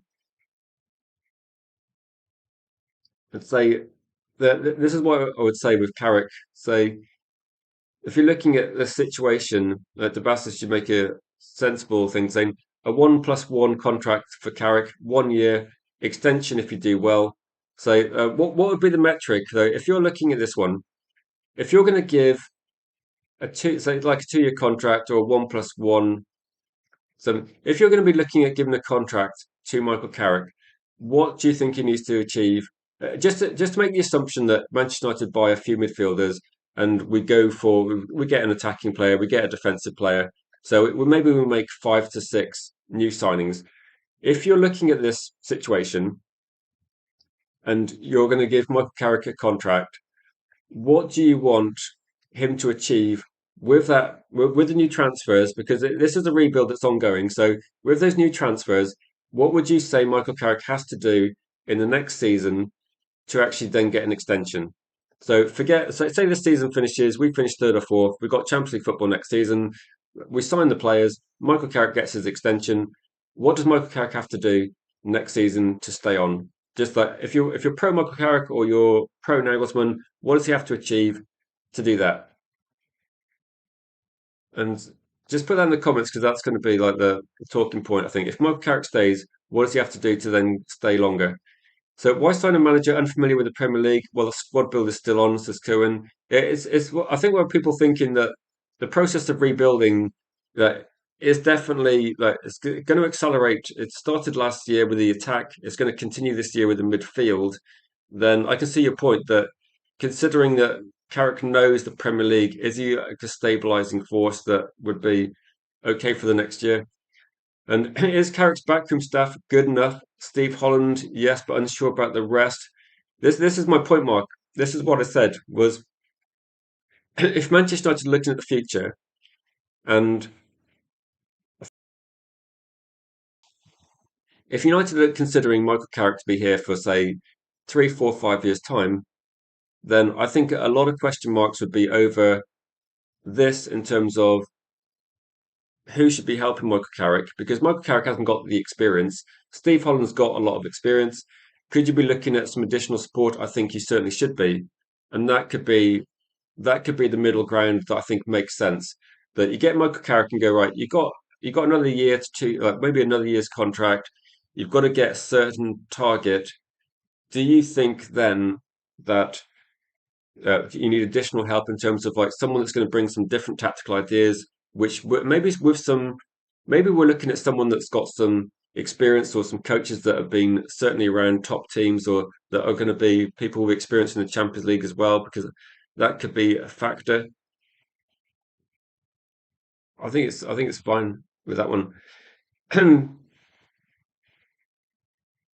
So Carrick would need to get Europe. Yeah, I think we'd definitely need to get Europe. And I think he would need to put in convincing performances in the Premier League as well. Maybe some of the things that people don't like or some of the things that people criticize him for, maybe work on those. But it's tricky, isn't it? I think if there's a very good transfer window, then the club will be expecting I think the expectation is going to be maintain league position, third or fourth, maybe like go on a cup run. Like definitely go on a cup run.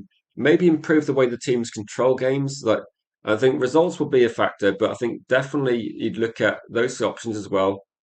You'd look at working on the weaknesses. Certainly, if you can like finish in the Champions League knockout stages and finish fourth in the Premier League, given that we've got a very small squad and we're looking to rebuild year on year, I would say actually that's quite a good basis.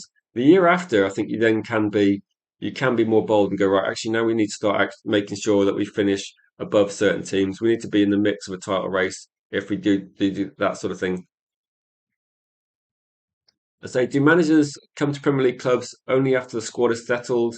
That's people's that's a judgment call, isn't it? But I think it's one way of looking at it.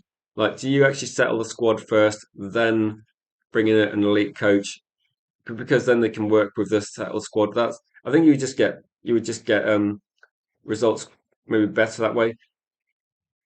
I say Pep, Klopp, Ferguson, Wenger never had Premier League experience. I suppose if you think about it, what did they achieve before that? If you've got Pep, Pep didn't have Premier League experience, but Pep Guardiola had. He dominated the Champions League with Barcelona, won all those things in Spain. I think Pep was a proven winner in multiple leagues, wasn't he? I can't remember how many things Klopp won before, but Arsene Wenger, he was a bit of a gamble, wasn't he, Arsene Wenger? That one worked out quite well. Ferguson, he won a European trophy with Aberdeen, beating Real Madrid. So, yeah. I never tell you about Holland like Goldbridge does. Well, if Goldbridge tells you about him, I don't need to say the same things then, do I? I don't know what people say about Goldbridge. Sorry, about Holland. So I don't know. I don't know what you want to know. But Steve Holland's very experienced. He's in the England setup a lot. Chelsea. I think he was at Chelsea when Chelsea won significant trophies as well. So Steve Holland's like probably the most experienced person behind the scenes with Michael Carrick. But I think that's what people know. He's experienced. People know what he's done. He's one of those names that people can find out information quite easily about what he's done. I think the question is going to be, who else would you add to that list? Like, who else would you get helping Michael Carrick? Because essentially, they're part of a team. Yeah, we haven't had an elite manager for a while, have we? Like, we haven't had like a big name manager. We've gone for these managers that say very safe, defensive minded. I don't know. Just have a look when Steve Holland was at Chelsea. What did Chelsea do then? Did they win the Champions League when Holland was there? I can't remember the exact time frame, but you could probably find out. But say Yeah. Does I suppose does Nagelsmann is Nagelsmann one of these managers that you think could potentially be potentially be a good manager? I think with Pep Guardiola, has Pep Guardiola ever taken on a difficult job? Like Manchester City won the Premier League before Pep came. Um, Bayern Munich dominated before Pep came. Um, I, I think Pep goes where the money is. So I mean, it's a struggle, isn't it, having billions to spend? But yeah, I'm well aware of that. I'm well aware. And I think this is a that Holland is well respected in the football community. And I think with Holland, if you're looking at Southgate, forget the football. You're looking at a team that has finished what got to the Euros finals twice and might do well in the World Cup. So it's a very experienced name, considering like Michael Carrick's quite young. I think that's what you're looking at, isn't it? It's a bit about bringing what skill set does Michael Carrick have? What does he need to complement that? And I think with Steve Holland, like you can talk about Steve Holland being defensive, and I'm saying that what you need then is like, is there some coaches out there that are quite attack minded or that are more exciting coaches that could come in with Michael Carrick? 'Cause I think Michael Carrick's got his pragmatic way of playing with Middlesbrough. At the time, I think he has been like stable, like at least a stabilizing force at Manchester United. I'm not going to say that the football's like blown us away in every match, but it's been a lot more stable. We haven't lost back to back in the Premier League at all. I think we might be one of the only teams not to do that, which is surprising. Arsenal did it recently. I'm pretty sure Man City did it more than once. Liverpool, I think so. So we haven't lost back to back games. We haven't gone on a bad run, and we didn't win back to back games for over a year before Carrick came in, and then we won four in a row. And we have had like other runs where we've been picking up points and winning games in a row. So I think you got to give him a lot of credit. But again, so is winning the treble easy? If you break every single rule in football, it gets easier. I'll say that. Manchester City is a suspiciously run club, so I'm not going to give them. I'm not going to give Pep as much as credit as other people possibly because I think Pep Guardiola has never taken a difficult job in his life. He walked into Barcelona with Messi and a World Cup winning Spanish team, and then went to Bayern Munich where they bankrolled everything, and then went to Man City. So it's not the same as winning a European trophy with Aberdeen. Aberdeen we beat Real Madrid in a final, so and he's achieved more than Pep. But it's just my opinion. It's this one. So maybe we should bring this like so maybe for the next 5 minutes we'll just take some sort of final thoughts on this and some people's questions. But I did want to run a poll and say if you want to vote in the poll, it's so close. I'll give you like another 30 seconds. At the moment, Nagelsmann's winning, but it's been like 50-50 for the whole stream. And this is why maybe this is a situation where do you think like we've got this vote at 52% for Nagelsmann at the moment. And I was just thinking, do you think this is the case where Jim Radcliffe is like, right, I'm going to go for Carrick. You got VIVELL going for Nagelsmann. You got Wilcox thinking maybe Carrick, and then maybe Barada's thinking Nagelsmann. So it could be that they don't. I don't think they've actually internally decided either way, and it's almost like they want. I'm just wondering whether they'd like to have some extreme or the other. Like if Michael Carrick wins every game from now on, I think Jim Radcliffe would be like, great, that Carrick has got the job. He's that, and in the same way that if Michael Carrick lost three games in a row and we got Champions League qualification by 1 point, I think Nagelsmann would suddenly get more traction and fans would probably be like, okay, and maybe be swayed a little bit. But at the moment, United have got not incredible consistency, but they're still more consistent than most teams in the Premier League. The only ones that are maybe suddenly hit form, like really suddenly hit form, are teams like Brentford and Bournemouth, and yeah, Bournemouth and Brighton. And unfortunately, we're going to play one of those teams quite soon. Hopefully, not for position in the league. It should be added. DJ, big up to you, my friend. So, Rich, not quite that yet. I mean, if you want to talk about managers, there's a reason why Alex Ferguson is Sir Alex Ferguson, and we don't have Sir Pep Guardiola because Alex Ferguson is still levels above, I think, this one. More cash might make Enrique's head turn. I saw that. The problem is, and I've seen this argument put out there, the problem is Paris Saint-Germain have cash. but they spent 100 million per year to make Mbappe stay. They could offer Luis Enrique more than Man United are ever prepared to offer, couldn't they? So I don't think you can. There's some things you can do in football, and I think outbid Paris Saint-Germain if they really, really want to do something. It's probably not it, but I do think that you could try and do something and have some influence, but I don't think you could do that. So let's have a look at the poll result just to get people's opinions with this one. So, and please, yeah, please hit the like button. If you're new, please subscribe. If you're new to the channel as well, please get involved in the discussion. There's been a good discussion today. I've tried to kind of see both sides and try to kind of make a point of why they might go for one or the other. But I appreciate that it's really difficult, isn't it? When I'm talking to people and you put some arguments there, I agree with both sides. I agree that Nagelsmann is exciting. I do like tactical flexibility. It's something I got frustrated about with a lot. It's one of the things that annoys me the most. When a game's going wrong and we don't change it, there's nothing that annoys me more. And so you make a really good point. But also, I also worry that people told me that people that watched the Portuguese league were telling me that Amarin would be the best thing we could ever do. So I also have caution that I don't watch the Portuguese league. I haven't been tracking Nagelsmann's career as much as some fans that watch the Bundesliga more. So again, I'm being a bit cautious.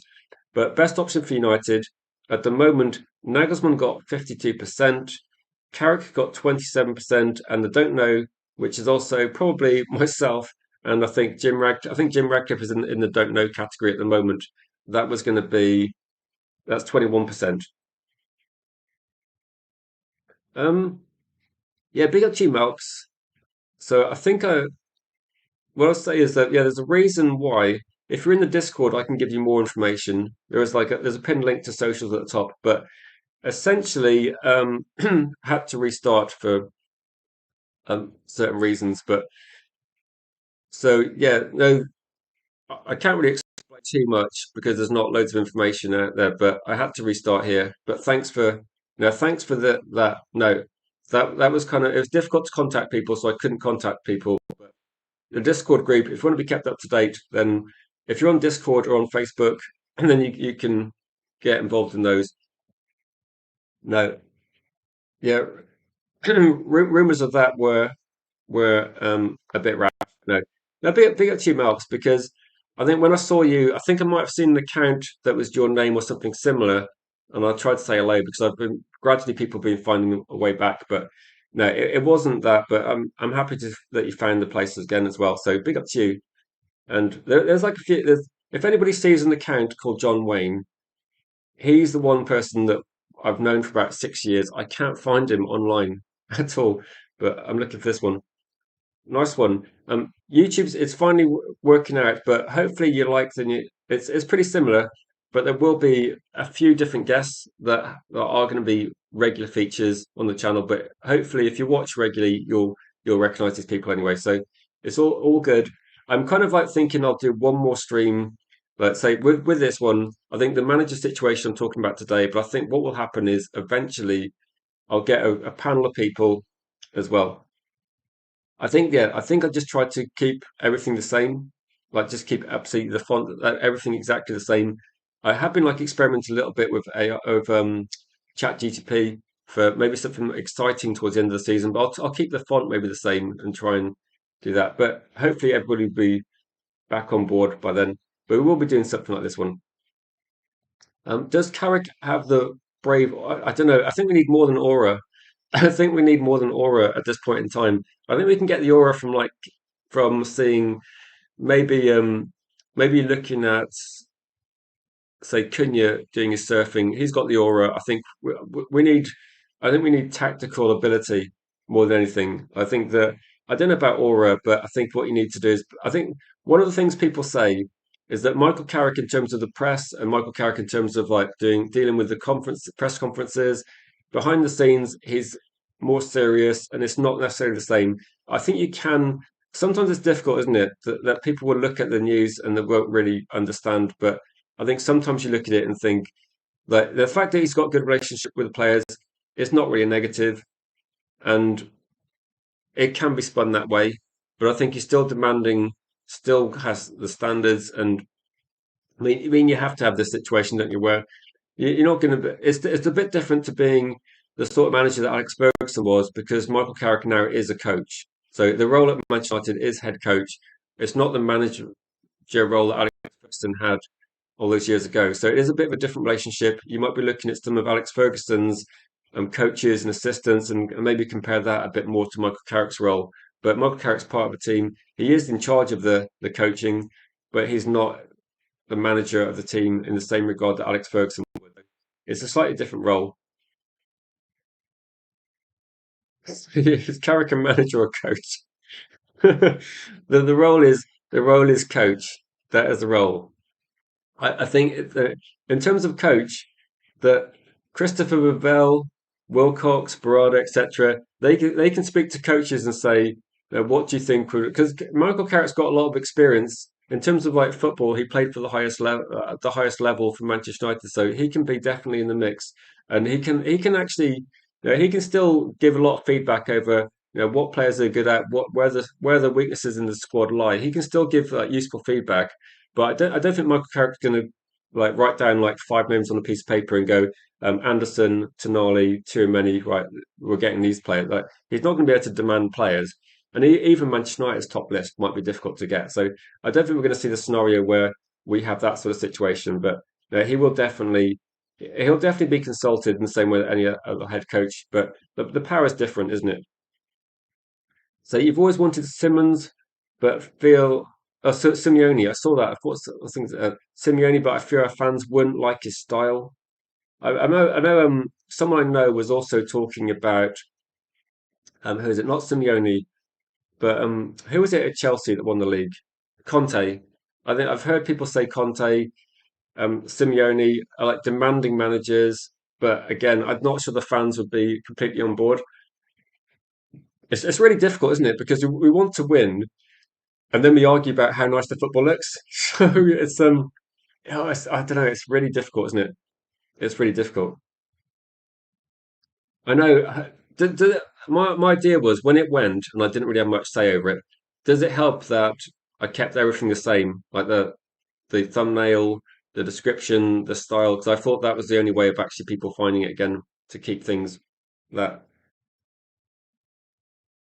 Let's say, huge fan of Carrick, but we've seen the script before with Ollie, and you fear for him. Yeah, you're not on your own. The people do that. People are concerned, and I think it's when I was talking very late night, maybe a few nights ago, and I had a guest on from Norway who is a big, no, is a big fan of Ole Gunnar Solskjaer, and is also looking at this. He was discussing it as well with me, and said he thinks that Man United should maybe go for someone other than Carrick. That's his viewpoint at the moment, because he's a bit concerned that the situation at the club when you're an interim manager, and then okay, you've got a job to do, you've got a sort of time frame, you've got from now to the end of the season, and this is your targets. It's very short term. You've got a very exact plan about right, get the best out of the squad for 16, 17 games, however long it was, get top four, get Champions League football. That was kind of like what Carrick had to do. And Helgi was saying about this, that when you're then permanent head coach, and it's kind of like it's ongoing, isn't it? If you're successful, you could be here for years. It's a very different pressure, and you're going to have the Champions League games. I mean, sometimes it's difficult because the players maybe they look at people different when you're interim manager. But we've had interim managers in the past, like Ragnick, and it completely fell apart. So Ole Gunnar Solskjaer got sacked, and Ragnick came in, and we just kept getting worse and worse and worse. So we saw a bit of inconsistency with Ruben Amorim, but actually better results with Michael Carrick and a bit more consistency. So, and Chelsea fell off a cliff, but Manchester United were still picking up points, more points than Arsenal and City. So we were always going to be in this sort of position. We're just a bit more comfortable. I think with Ruben Amorim, we probably would be like maybe fourth in the league still. We'd still be close, but it's tricky, isn't it? I just did a poll and Nagelsmann won, but it was quite close. Like he got 52%, and I think other people is a split between Carrick and not really sure. But at the moment, I think Nagelsmann for the average Man United fan is the preferred option. But people are just a bit scared that things could go wrong either way. United for the win says I will go. with Carrick on this one. I don't really see a manager that comes in, does well, since all top managers will also need spending. I mean, I think Carrick needs spending as well. And my point was also that Manchester United will need to spend big money, whoever's in charge. That it's almost like the player situation regarding transfers. I don't think it changes because you go for Carrick or Nagelsmann. That if you want to sign too many, then I think he benefits either manager. If you want to sign Anderson, he benefits either manager. And my question would be, if you're too many and this is how I started the stream. If you're too many, or if you're Anderson, or maybe if you're trying to think who else would be one that has options. If you're Adam Wharton, for example, you've got three midfield players there that one of them, too many's got a choice between Real Madrid or Manchester United, possibly. You've got Anderson's got a choice between United and City. Would having Nagelsmann there make a difference between getting those players or not? Say seven players minimum we need. Owners won't deliver that. Seven's about right, isn't it? Seven is about the right number. If you think like three midfielders, striker backup, that's four. Centre back, left back is what, five, six. So maybe six. If I was going to say six would be good. Like if we've got three midfielders, left back, centre back, and a winger or a striker. Maybe it is six or yeah, it could be like that sort of range, couldn't it? I think if United got seven players in, it would be a bit surprising considering this one situation. But I mean, United for the win says you think Carrick can work well with a smaller budget, someone like Nagelsmann, etc. It's difficult, isn't it? It's difficult to kind of guess that one. Because I would say when we've been linked to different managers in the past, I think if you're looking at just what they've done recently, I think you have Oliver Glasner, you have Areola, you have who else was linked? It's Tuchel. I think Areola was more one of the more interesting ones because Bournemouth have been difficult to play against, but also they do keep selling their best players, and they do play nice football and getting results. So I thought that Areola's style of football was, or maybe his ability to work with a poor budget might have been something in the very short term that worked, but I don't know when Nagelsmann's going to need loads of resources, but you'd have to say six is like the minimum. And I know there's like question marks over whether you get a left back or a centre back. I think you probably need to look at trying to get both, possibly. Big up to you, Mark. Appreciate that. But if you're looking at this, like six has got to be a minimum, three mids, left back, centre back, and a forward. So I think for forward, it seems like United are going to buy a left wing, doesn't it? And I saw a link actually about Mane at Wolves. So maybe they're looking for a striker that's going to be the same sort of price as that was last season. So like £30 million for the Wolves striker, I think is something that potentially could happen. But so if you're looking at this, also welcome Red Times. I think you might have been around recently, but certainly on the old channel, definitely good to see you. So three midfielders, you've got left wing, left back, well, you're right back, centre back, striker. So you might be looking at not how much is that? One, two, three, four, five, eight players. I think that's a struggle. I think the right back situation might well be Dallo and Mazrari for the near future. It might just be that that's just too much to do in one window.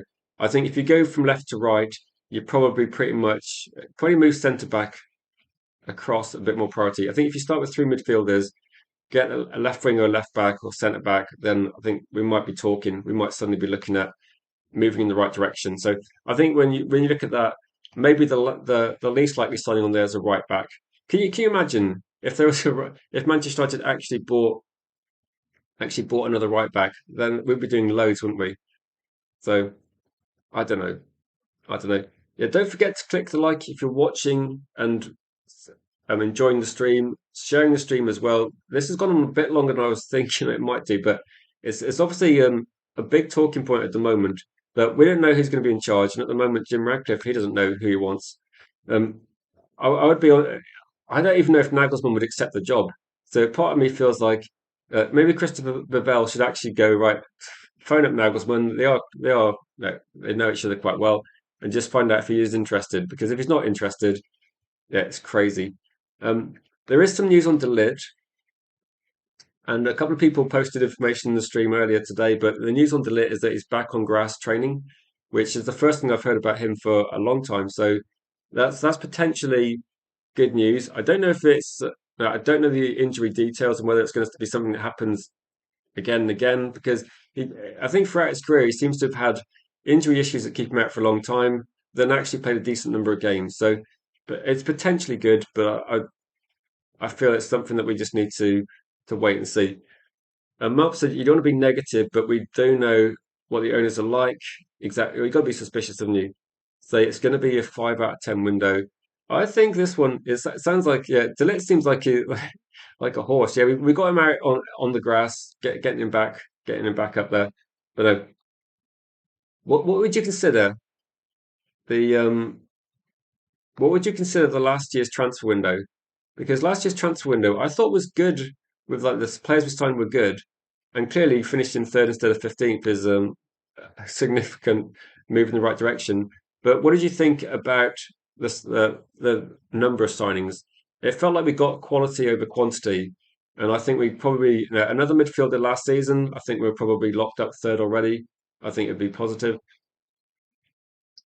Yeah, one positive is with this one is that there's actually some decent quality in the championship. If you think about it though, next year West Ham or Spurs could be championship teams, and they've got some good players. But there are some players that I think we're poached is like I would say that they're going to be sold, aren't they? If you look at I think Hayden Hackney was player of the season, wasn't he, in the championship? So I would get him in. I think that's almost like a no-brainer. That about was it about it was 30 million in January. Could be a bit cheaper. Could be a bit lower than that. Somerville is like an option as well. Like if you look at West Ham, Jupe is a good player. Fernandez is a good player. I don't know if we can sign. I'd be surprised if we signed three players from West Ham, but West Ham, they're a difficult team to play against. They've got some very good players. Diamonde's linked to Liverpool, linked to Man City last night, but again, another story that's been circling and is difficult to kind of guess where Diamonde's going to go. If the price tag's to be believed, and Diamonde's 85 million, I think it might be a struggle. So, so yeah, this is a positive. United for the win. You should have like if you'd have got in 30 minutes ago, you could have changed the poll because you've made some good points. So another positive is Carrick has worked with the youth players for quite a while.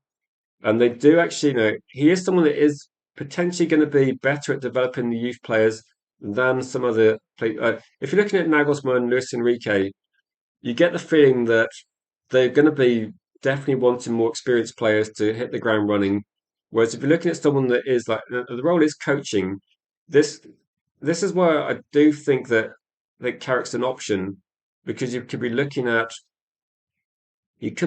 trying to develop a lot of players like Dorgu, Aiden Heaven, Yoro, for example. We haven't always developed players particularly great, and that's something that we do.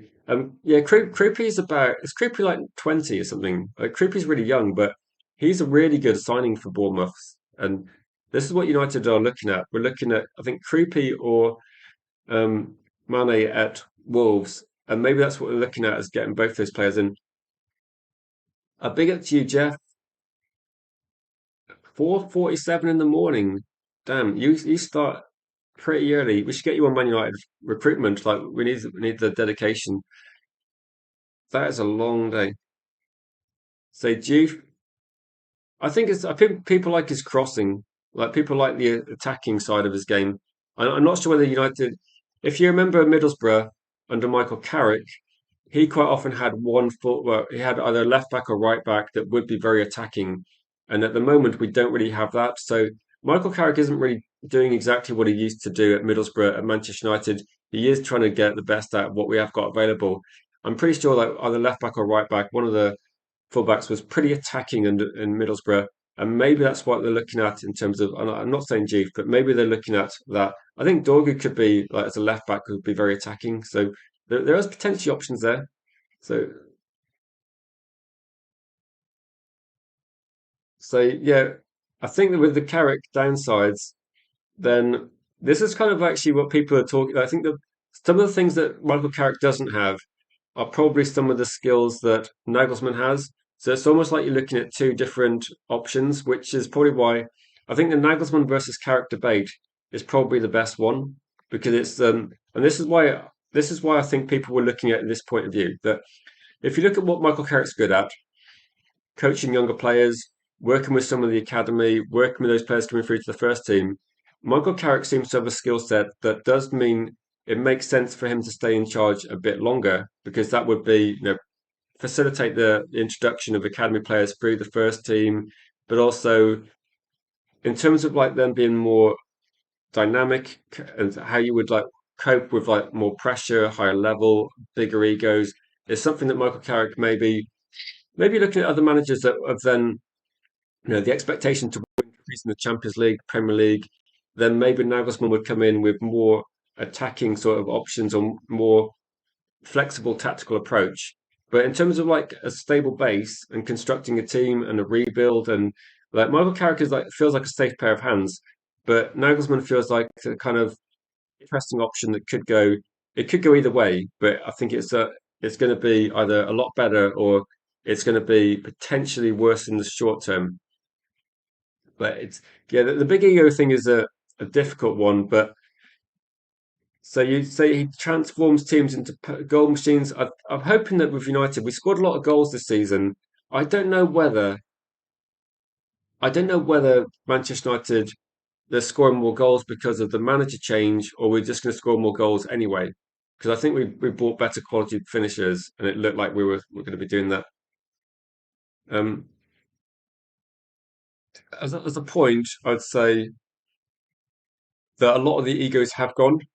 So that is a good point. And so you'd argue that Carrick is quite intelligent, able to manage Rashford if he were thrown. Yeah. Well, if that happens, we'd have to seriously talk about that. So yeah, London has fallen. I didn't think about that. Spurs get relegated.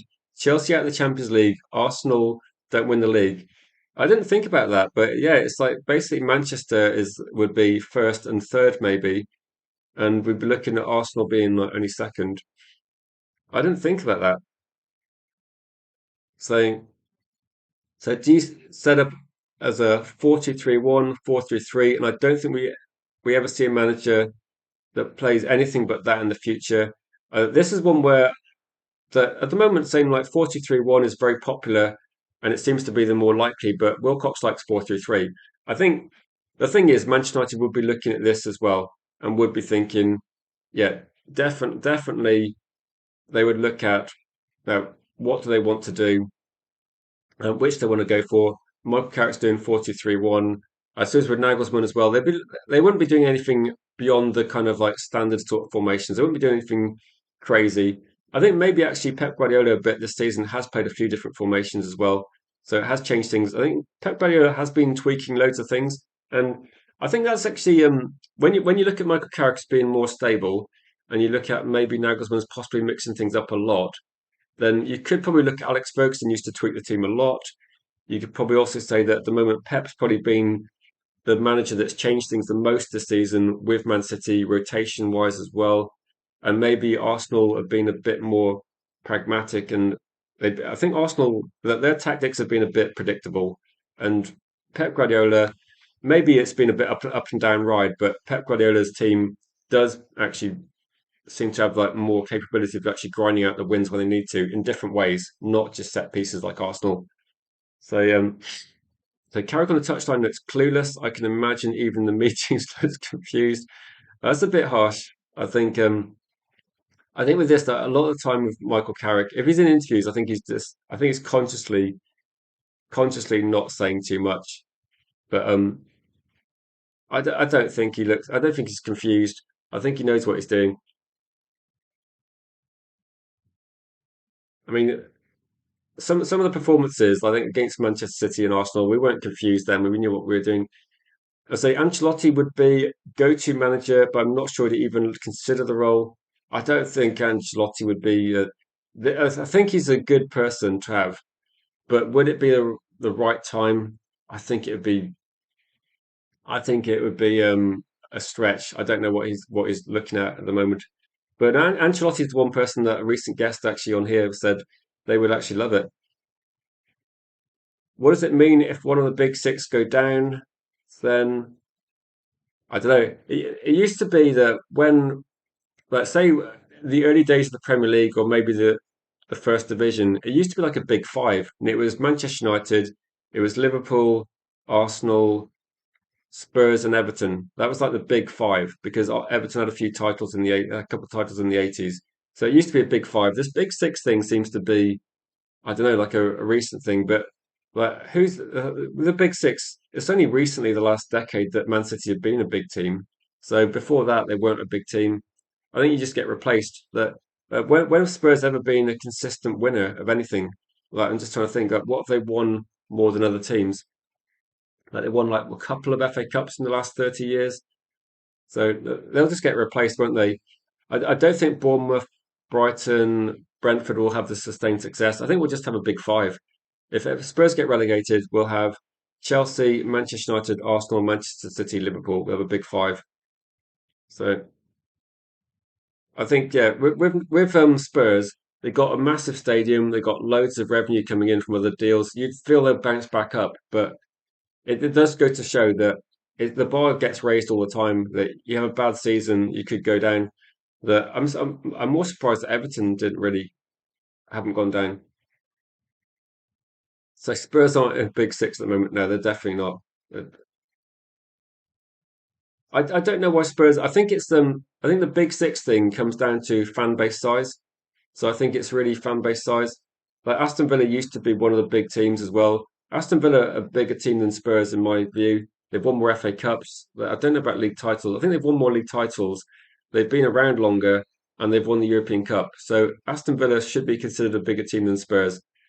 But I think when you've got Aston Villa, you've got Wolves, you've got Birmingham, you've got other teams in the Midlands. So their fan base might not be, it might be similar. To be honest, where I grew up, I know a lot more I know a lot more Villa fans than I do Spurs fans. And I've lived in several places in the UK, and I've always known more Aston Villa fans than Spurs fans. But I don't live in London.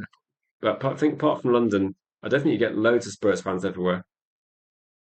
So it could be that. I think Spurs seem to maybe some of the signing Spurs make as well seems to open up markets and fan bases across the world. But I think Aston Villa are a bigger team overall. Spurs is a better business, but Aston Villa is a better football team. Like they've got more history. What is our plan if we lose to Brentford, Liverpool, and Sunderland? Sticking with Carrick or go big for Enrique? If we lose all those games, I think Nagelsmann's the one we go for. I don't think Enrique is on the. I don't think Luis Enrique is feasible. Do people think Luis Enrique would look at Man United? That if I was Luis Enrique and like you play for Barcelona, you manage PSG, you win the Champions League. I would just try and win the Champions League like three times or something. Try and win the Champions League year after year and then you're a legend of the game. You'll be like, you'll be like the Bayern Munich team in the 70s. You'll be like the Ajax team in the 70s. Like Real Madrid getting like was it five or six in the 50s and like four in a row with Zidane. You become like part of like football history if you do that. Whereas Manchester United, if I'm Luis Enrique and Paris Saint-Germain are offering me like unbelievable money, like probably generational wealth, I would be like, no, I would not be moving. So it's probably the best best person out there. But yeah, maybe Carrick is very intelligent football man. Players cannot carry out anything but basics, but then some days not even that, says Jeff, saying Carrick has no real talent on the bench unless Sesko there. I would say most games over the last few games, you literally have two options on the bench probably. You have possibly Sesko, possibly Armadillo, possibly like say like, but then you look at Mason Mount and looking at Agate, and you don't have a lot of bench options. I think the only time we had a good bench option was when Yoro was struggling and Aiden Heaven was sat on the bench. But that's going to be it. I'll say, yeah, Enrique, a bit to Ollie Biscuit Barrel as well. So, yeah, maybe what Luis Enrique should do. Luis Enrique should win the Champions League each season at Paris Saint-Germain, then come back. Has any German, apart from Klopp, like been successful as manager? I would say that you could probably say oh, trying to think who's. Has there been many German managers in the Premier League? But Klopp is the one. But then I suppose recently you probably say like Arteta. So having a Spanish manager has been key. But then apart from that, I don't know. Should we get a Scottish manager then? Because that worked out quite well, and Scottish managers do have a very good track record generally, although not the last time possibly. Big up to you, Clive. Good to see you in the chat. So I'll stay live for like another 5 minutes, so I think 2 hours, and then it becomes like very long stream. So you'd like Enrique too, but considering PSG are developed, it's easier method to win titles than coming to United. They can offer more money. They can offer legacy, can't they? Then what one thing is though, if you lose to Enrique, if you win three Champions League titles at PSG, and then I don't know whatever happens, like your team at some point will get like players will leave at some point, and it won't be as good. But why not do that? And then why not come to Manchester United when Manchester United are ready to win? And maybe Man United can buy Kvaratskhelia. Maybe Manchester United can buy Wittner, and maybe we can like do that and say look, gradually send some players over, and then come over as well. No, I'm just joking. But you feel my point that it's just going to be possibly like a little bit early for Luis Enrique. And Nagelsmann feels more achievable, but even Nagelsmann feels a bit like is it the best option for him? And yeah, cheers, Clive. News making the rounds of Pep's exit. If Man City win the league and Arsenal bottle it, I'm thinking that Man City then that I'm hoping Pep leaves because let's be honest, he's been too good at City.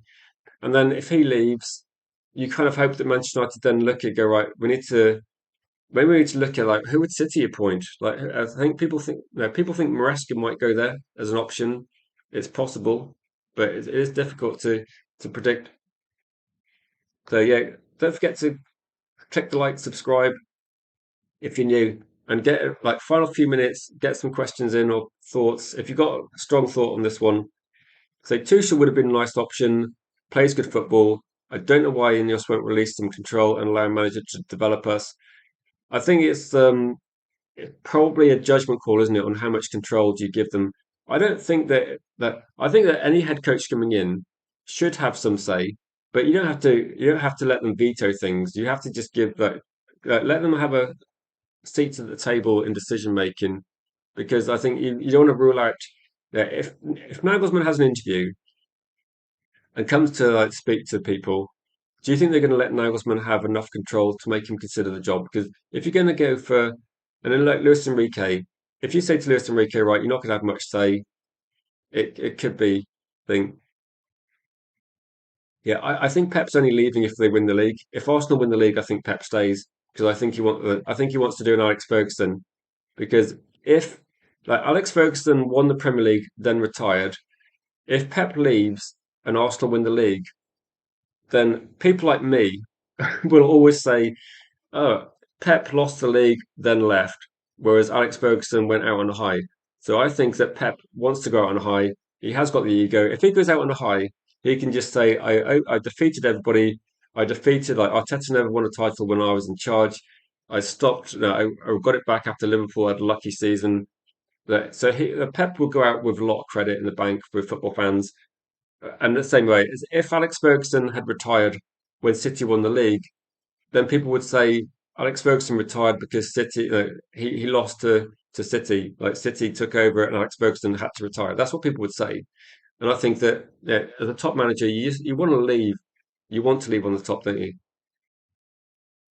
If he wants to equal Sir Alex Ferguson, he needs to get himself to Aberdeen and take them back into Europe. If that's what he wants to do.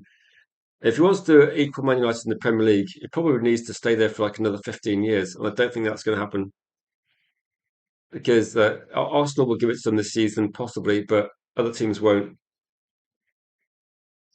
Unai Emery, I like the way that when people are not sure on spelling, it's like me with too many. People say people have been putting in the Real Madrid midfielder because no one wants to try and spell too many. But Unai Emery is a good coach, like for sure. He's probably I think he's the benchmark for what Carrick needs to do next season in play well in Europe and also play well in the champion in the Premier League. So I think Unai Emery is he's probably Emery might be the best option in terms of in Premier League, like Emery or Areola. They're two that I think have done very well. Emery's got a bit more experience. He would be a good option, but not an incredibly exciting option. I would put that there. But he's done very well. He is a good coach. So I don't know don't know why we don't look at Enzo Maresco if he's good enough for City. Then no, he was linked like a year ago, wasn't he? He's definitely someone that but we don't know if he's going to be good enough for City. The thing is that City won the league table, also won the league with managers that weren't amazing before Pep, but they did keep spending money. Um, yeah, just Premier League titles. I think it's going to be. Did Alex Ferguson get 13? I don't know how many they got. So would you be happy with a true Casemiro replacement? Say United might not spend enough on one individual player. I'd be happy. I'd be happy with. I think without a true Casemiro replacement, I think United don't need a true Casemiro replacement. One would be nice, but I think the main thing is going to be that you've got some options, Gregory. That if Manchester United bought if they bought Anderson, he's not a true Casemiro replacement, but I think he'd be excellent signing. If they bought Gomez and Stella and other, I think it would work. So I find it interesting when people like I know I think Tchouaméni was considered the closest thing to being a true replacement, and that's probably true. So I'm going to have to wrap up in a second. I'll just go for the last couple of comments. So you followed United forever. Remember when we got relegated? Dennis Law, etc. Backheeled. Yeah, that was a bad time. But a lot of fans I know, a few people that have watched Man United that long as well, they do say that when they got relegated, the season in the Championship, or actually League Two, Division Two as it would be then, was actually they really enjoyed it. Like the atmosphere was crazy. It was a fun time to be a Man United fan, and maybe that's it. We've had some like dark days last year, and maybe we're going to be a bit closer than we think getting back. I mean, I know a few Spurs content creators. I've out of respect for them and their mental state of mind, I've not really been dropping in their streams to say hello. But I might see if they get relegated. I might see what they think regarding that one because they're going to be creating content next season. But in the championship, which feels absolutely bizarre for Spurs fans. Anyway, guys, we'll be back live later today, probably 1 p.m., depending on news. Hopefully, there's some stories. If you see something that's interesting you, please leave a comment, post on the Discord, etc. Big thanks to people getting involved today. I think it's been a really proactive discussion. Lots of good points, lots of good opinions, and lots of things to think about. I mean, hopefully, we can send this video to Sir Jim Radcliffe. He can weigh up the positives and negatives and make a sensible judgment call. But I get the feeling that big night against Brentford could swing the momentum one way or the other, depending on the result. And I'm looking forward to it. And then, guys, thank you for watching. Please subscribe if you're new. As always, share the stream with fans of football if you can. And cheers for getting involved. 1 p.m., roughly a couple of hours' time, but it may be slightly later if I can't find news. Until then, guys, have a great rest of your day, and we'll catch you in the next one.